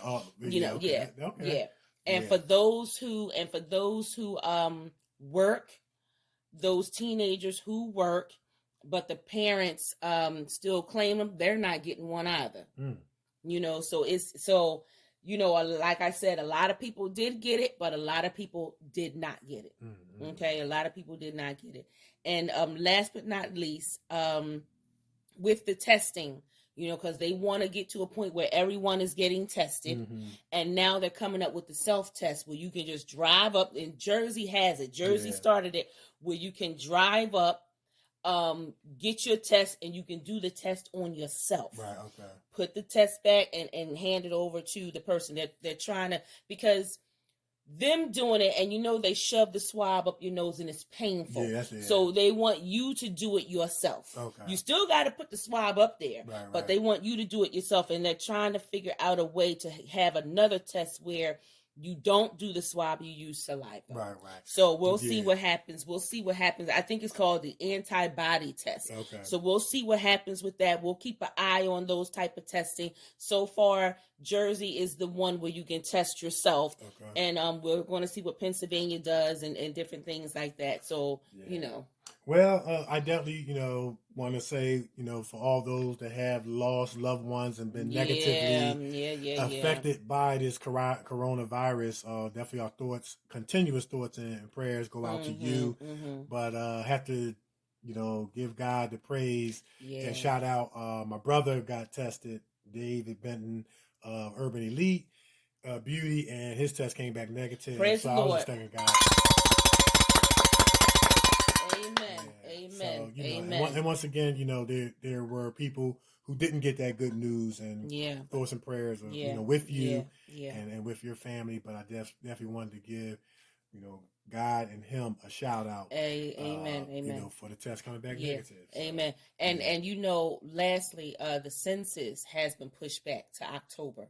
Okay. Because we did lose a lot of people. Right. Okay. And so, it's the part where representatives from the Census Bureau, they go door to door for those people who have not taken the census. So Trump pushed the census back to October, I guess until after this thing is done, and then we can really see how many people, how many, I don't want to say how many people are still here. That's not a good thing to say, but he pushed the census back until October so that we can get an accurate count.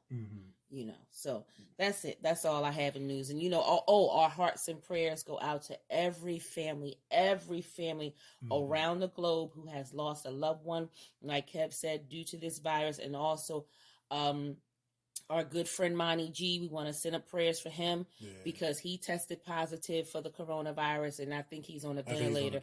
He's on a ventilator, so we want to send up prayers for him and a speedy recovery for him. And and for those that don't know who Monty G is, he's at all the Sixers games. Sitting right underneath the basket. Yes, he is. He's wearing the hat with the with the feathers.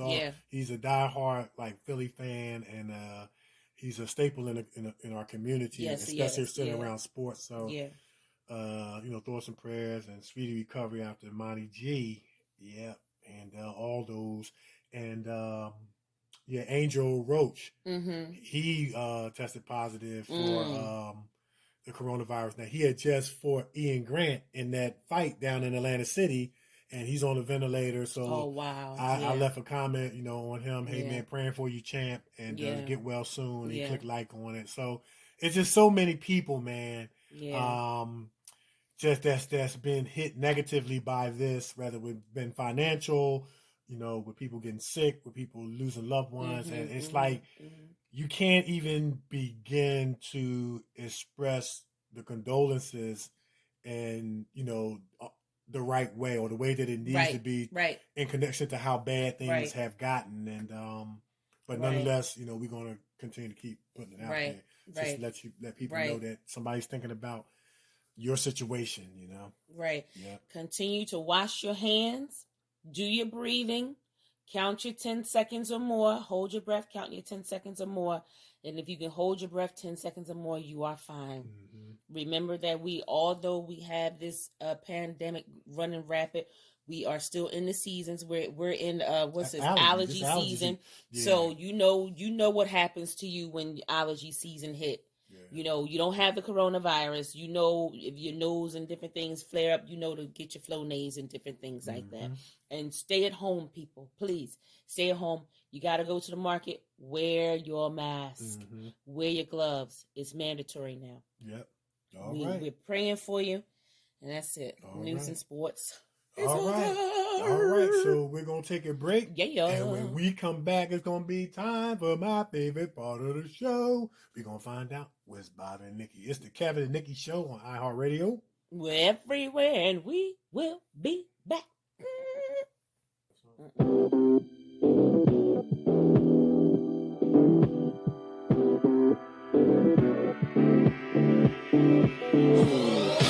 It doesn't get much better than this. Spend too much time getting ready for this. These days it seems like I just can't miss. And I must confess, it don't get much better than this, baby. Oh, don't get much better than this. Oh, don't get much better than this, baby.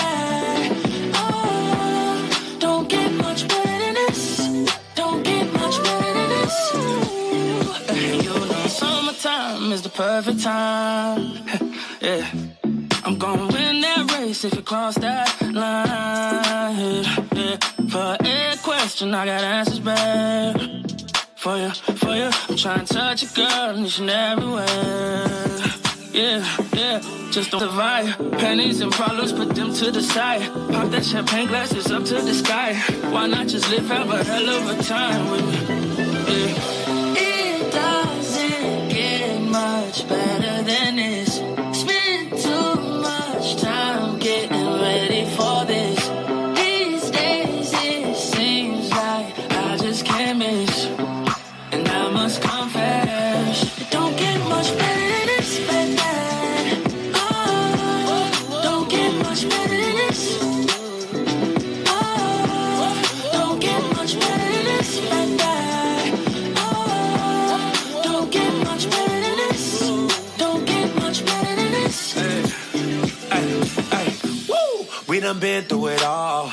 They was praying on our downfall. We moved mountains, knocked down the walls. Funny how they hate, then try to steal the soul. Bounce back after a loss. Staying out the way of the law. Fast lane on to make the boy drop jaw. Candy paint on it, make his girl drop draws. Whoa, let's celebrate. You ain't getting money, then I can't relate. Like, ooh, ah. I ain't never felt this good in my life. It doesn't get much better than this. Spend too much time getting ready for this. These days it seems like I just can't miss. And I must confess, don't get much better than this, baby. Oh, don't get much better than this. Oh, don't get much better than this, baby. Oh, don't get much better than this. Don't get much better than this. I'm getting pretty good at the good life. Every play that I make is a highlight. I got a girl put the good in a good night. And she giving me that look, that's a good sign. And she mighty fine, so it's easy like post-game layups. Sharper than a needle at the place they film Frazier. Gold game major, achieve game major. She know I crush a lot, and I'm a player. All around the world, we seen it and we done it. Towns, yeah, we run it. Shift gears and gun it. I reminisce when I open up the safe. Dodged every mousetrap in this rat race. It doesn't get much better than this. Spend too much time getting ready for this. These days it seems like I just can't miss. And I must confess, it don't get much better than this, baby. Oh, don't get much better than this. Oh, don't get much better than this, baby. Oh, don't get much better than this. Don't get much better than this.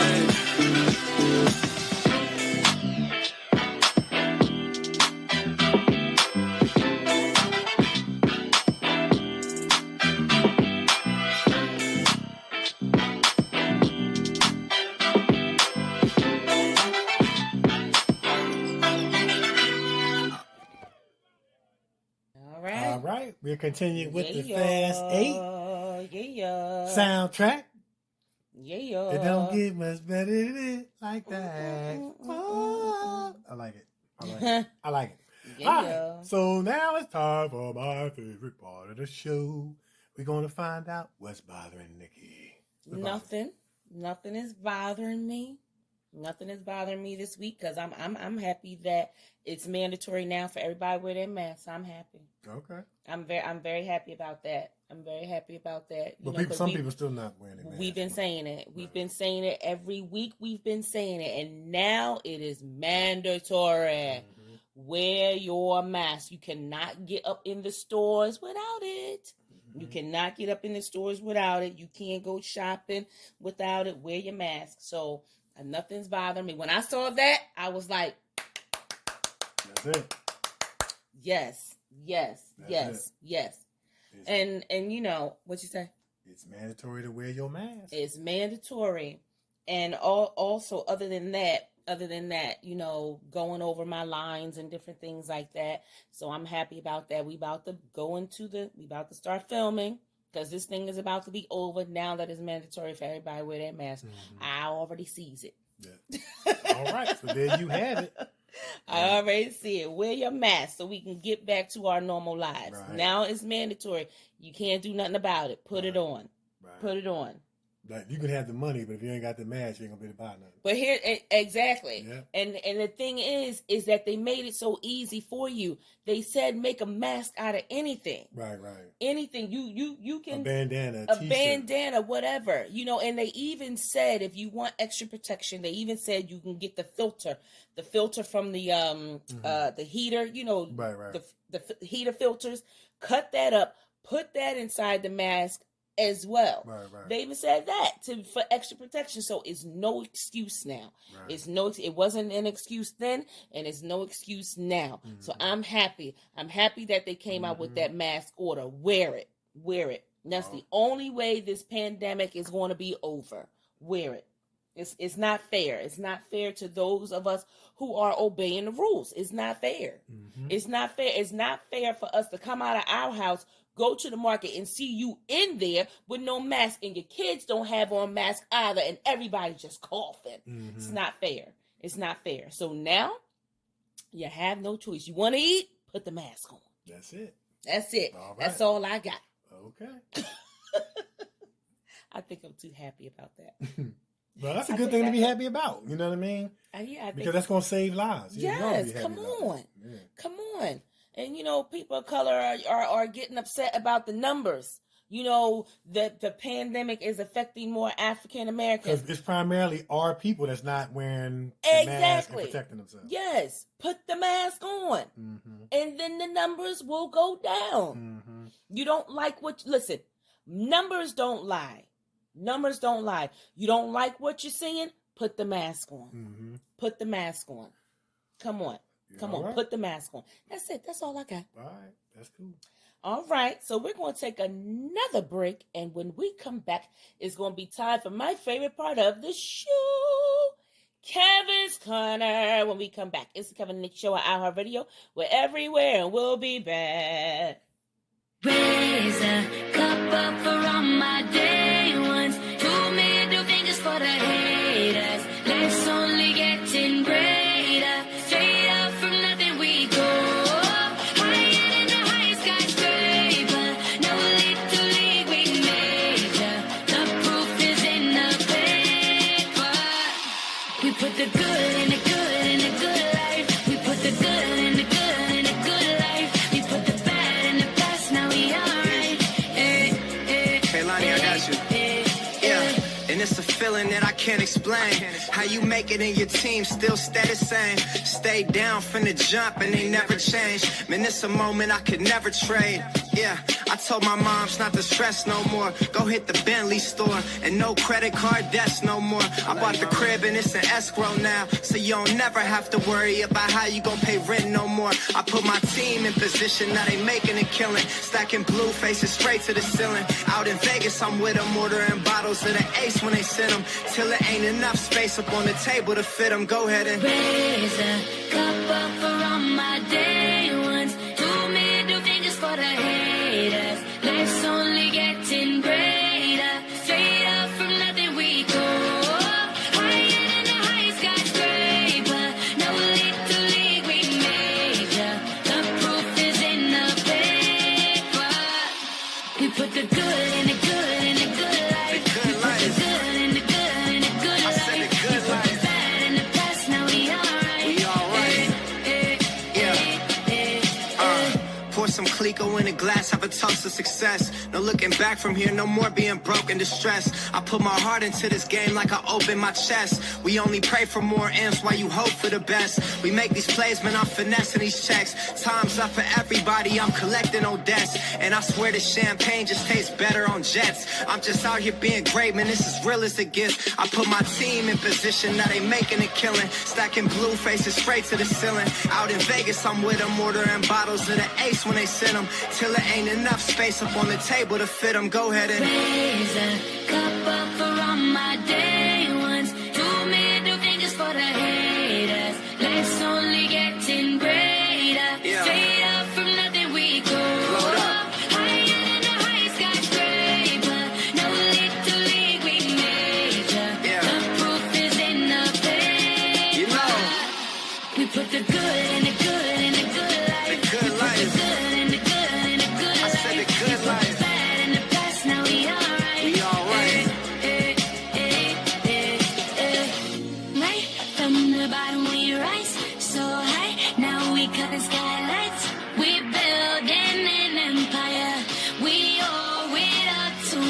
together. Just look at us right now.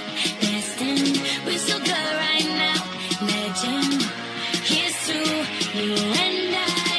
Raise them to the sky. We put the good in the good in the good life. We put the good in the good in the good life. We put the bad in the past, now we alright. Yeah, yeah, yeah.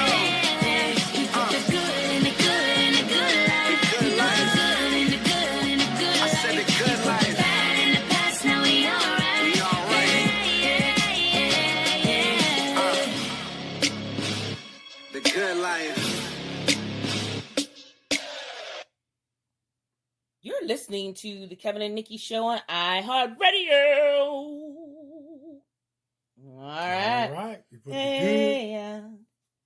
good. Go ahead. No, you go You ahead. put the good in the good in the good life. Yeah. You put the good in the good in the good life. Yeah. Put the good in the good in the good life. Yeah. Yeah. Yeah. Yeah. I like that. I like that. Yeah. I like the Fast 8 soundtrack, man. It's just I'm it's gonna dope. tell you right It's now, dope, man. every single film from one all the way down, the soundtrack has been dope. Yeah. I will say that the soundtrack from Fast 1 all the way up until all the way up to the current one, Yeah. the soundtrack has been a really good soundtrack. Yep, Really yep. good soundtrack. And I'm gonna tell you, I'm looking forward to find out who's gonna be on 9. Yeah. That's Well, gonna be you know, there's talk that Cardi B It's is gonna going to in be the on movie. 9. She's going to be in the movie. In the movie, and probably on And the you know soundtrack. she's going to be on the soundtrack. Yeah. You already know she's Yeah. going to be on the Most soundtrack. definitely. Yeah, you All already right. know that. All right. All right. Well, you know what? I can't wait till we are going to be up in the movie. Yeah. I may have to dust off these chops and do Yeah. something on the soundtrack too. You know what I'm saying? I may have to do that. I don't know. You know, we going to see. We going to see. Holla at me. For both acting and the music. Yes, you know what I'm holla saying? at your girl. Listen. All right, so now it's time for my favorite part of the show, Kevin's Corner. All right, we're gonna keep the high vibration train moving. Chee chee. We're on week 54. 54. 2 more characteristics, number 88, 89. We're gonna deal with 2 characteristics, how you know that you're operating on a high vibration and frequency in life. Mm-hmm. They're kind of similar. They are very similar, but different in a small aspect. We're gonna deal with gratefulness and thankfulness. And one of the characteristics that you know that you're operating on a high vibration and frequency is that you demonstrate the characteristic of being grateful. Yeah. You know, we live in a world where people have this sense of entitlement. And so being grateful is a characteristic that you know that you're operating on a high vibration because you have an understanding that nothing is owed to you. Mm-hmm. All right, but it's a feeling or showing an appreciation of kindness, thankfulness. Use appreciative to describe words and actions that are positive, either out of gratitude or respect. Now, the next characteristic is being thankful. Now, they are similar, but I'm going to point out what one of the major differences is between being grateful and thankful. All right, so the definition of being thankful is the definition of thankful is someone feeling or showing gratitude. So you hear a lot of interchangeable language between the 2 definitions. Mm-hmm. Here's the difference. Grateful and thankful are both feelings of appreciation. All right. However, grateful is directed outward while thankful is directed inward. Nice. So the person who is having the feeling, okay, grateful and thankful are both feelings of appreciation and are synonymous of one another. But one is an outward demonstration and one is living with an inward conviction. Okay. That's it. Oh wow, that's nice. I like that. Yep. But they go hand in hand. Yes. In other words, you can have yes. What's that song? Love and marriage. They go together like the baby carrot. This, you can't have one without the other. That's it. Can't have one without the other. I had to get the rhythm in my head. Yeah. I lost the words, so I had to do the humming. Until I could get back on track. Yeah, because you messed up. We messed up. We be messing up some songs over here on the show. You know. We try. We try. You know, I know we be jacking up your songs. We sorry. Yeah. Cutting them up. You know what I mean? Like Friday the 13th. Yes. Yeah. We're sorry. Yeah. All right. So that's it. That's it. We're all done. That's it. Oh wow, an awesome show today, man! Was. Awesome show today. A lot of fun. Yes. Just hearing the behind the scenes stories and like I said, we were recently watching Fast 8, and this is like, and we had Roy on the show. Man. So it's just neat. It's real neat, man. This is one of the fascinations that I continue to have with this acting radio show journey, is because, people who we grew up watching with on TV, we're on set with, we're talking on the phone with, having them on the show, and, people who we meet and connect with, who we're watching on TV and well, formerly in theaters before all the Corona pandemic. And now we're talking to them on the show, and it's just the friendships and the relationships that you build with people. You can't put a price on it. No. You know what I mean? No. And all our striving and how hard this industry can be at times, just being able to connect with people, and, you can feel the brotherhood, the sisterhood, the camaraderie. It's a highlight. It's one of the many highlights of this acting radio show journey that we really, really enjoy. I'm gonna tell you right now, if you want to know how to put on the perfect poker face, watch him. Yeah, because he don't blink. He don't do nothing. A fly can land on that nose and he will not move. He was not playing no game. He wasn't playing. And that's why, that's why I wanted to share with him that it permeated. And you know what? It took me back to? What? It took me back to two things. You don't have to say nothing to be a good actor. No, you don't. You don't have to say a word and be doing good acting. Because he encompassed both of those. But then it took me back to something that I learned in acting class, where acting is not always saying lines. Right. And of course we learned from Mr. Mel that the acting goes on in between the lines. That's right. You know what I'm saying? When you're doing the facial expressions and the gestures and all that stuff and the body language. But back in the early days of Charlie Chaplin, they had the silent films. And they were some of the greatest actors that we've ever seen and didn't say a word. And so while there is going to always be a premium on being the lead and the supporting and having lines and stuff like that, you don't have to say a word and you can still stand out just like Roy did. That's it. He stood out, man. That's it. That's it. Yes. Yeah. And then when he was rolling on the floor, he was really standing out. So much so that the director had to stop and say, "Cut! Don't do that." Don't do that. Yeah. But he was doing his thing. Yeah. So that was encouraging and inspiring, man. It really was. Yes. And we wish him and his family continued success and blessings. That's all right. it. So we're gonna put it out there? We're gonna put it out there. All right. So we want to thank you guys so much for tuning in each week, man. We hope that, especially during this time, we have shared something that helped put a smile on your face, made you laugh, made you maybe even forget about your problems for a couple hours, man. And we love you. You're in our thoughts and prayers. And we do what we do for you. We can't do what we do without you. That's right. And so, yeah, man, we want to put that out there. So I'm actor Kevin D. Benton. You can find me on Facebook, Kevin D. Benton, on Twitter, @Kevin D. Benton, on Instagram, actor Kevin D. Benton. And you can find us on YouTube, actor Kevin D. Benton, and actress Nikee Warren. Yeah. Like we said, during our adventures, man, we've been uploading some stuff, some new clips and stuff like that. So go check them out and share and subscribe, and we'll subscribe back. Yeah, you can find me on Facebook, Nikee Warren, on Twitter @Nikee Warren, on the gram. Hello, I'm Nikee. That's spelled HELLOIMNIKEE. You can find our show, Kevin Nikee Show, on Facebook, on Twitter @Kevin Nikee Show, and on the gram, the Kevin Nikee Show. We keeps it simple over here.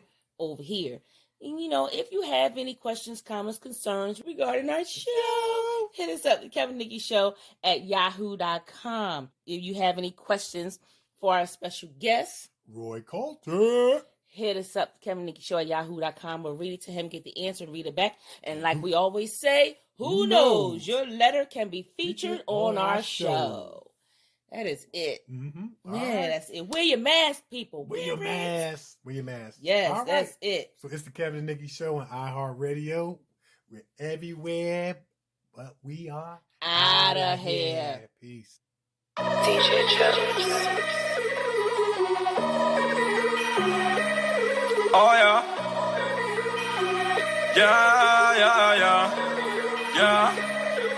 Yeah. All these horses in my car got me going fast. I just wanna do the dash, put my pedal to the gas. Going so fast, hope I don't crash. One false move, that could be my last. All these horses in my car got me going fast. I just wanna do the dash, put my pedal to the gas. Going so fast, hope I don't crash. One false move, that could be my last. I just pulled up in the Benz, it was just me and my mans. Fishbowl, no turn, scooping up one friends. Won't say that the movies, ain't got no love for the groupies. See back while she do me, she get wetter than jacuzzis. She don't go like a gray light, she get ran through like a red light. If they right, then the bread right. Shorty know I be there every night. Rollin', whip A1 like steak sauce. 0 to 60 I take off, can't see me losing like Ray Charles. They tell me slow down, I'm going too fast, young. I just wanna do the dash. I'm so reckless, hope I don't crash. Cause I'm rolling like the whip stolen. Yeah, all these horses in my car got me going fast. I just wanna do the dash, put my pedal to the gas. Going so fast, hope I don't crash. One false move, that could be my last. All these horses in my car got me going fast. I just wanna do the dash, put my pedal to the gas. Going so fast, hope I don't crash. One false move, that could be my last. All big bank rolls, I got no. I just left my girlfriend, I'm in love with the ghost now. She's full of emotions, and now she's my old. Cause my Rari knows how to ride when it goes down. And my watch on froze, watch it glow when the lights out. If it's hot or cold, we gon' still bring the bikes out. I jumped out of Rolls Royce and I hop in a Lamb now. When I push the button, they like, what the f is that sound? Damn, I'm the man now. Only pulled up in this whip so I can stand out. Bought a icy ring and told them it's no handouts. Started up a label, about to make a band now. All these horses in my car got me going fast. I just wanna do the dash, put my pedal to the gas. Going so fast, hope I don't crash. One false move, that could be my last. All these horses in my car got me going fast. I just wanna do the dash, put my pedal to the gas. Going so fast, hope I don't crash. One false move, that could be my last. I'm looking at you haters through my rearview mirror.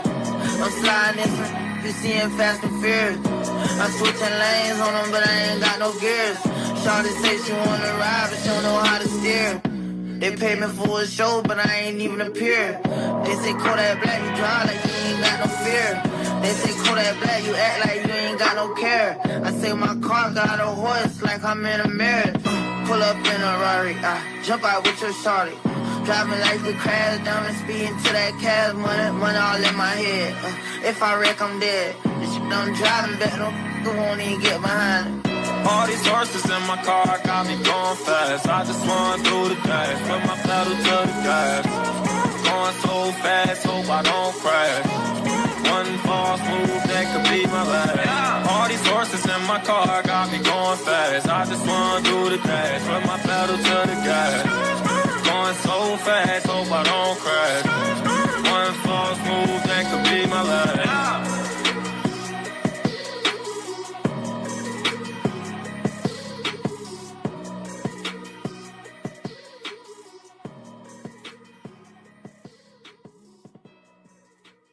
You have been listening to the Kevin and Nikee Show on iHeartRadio.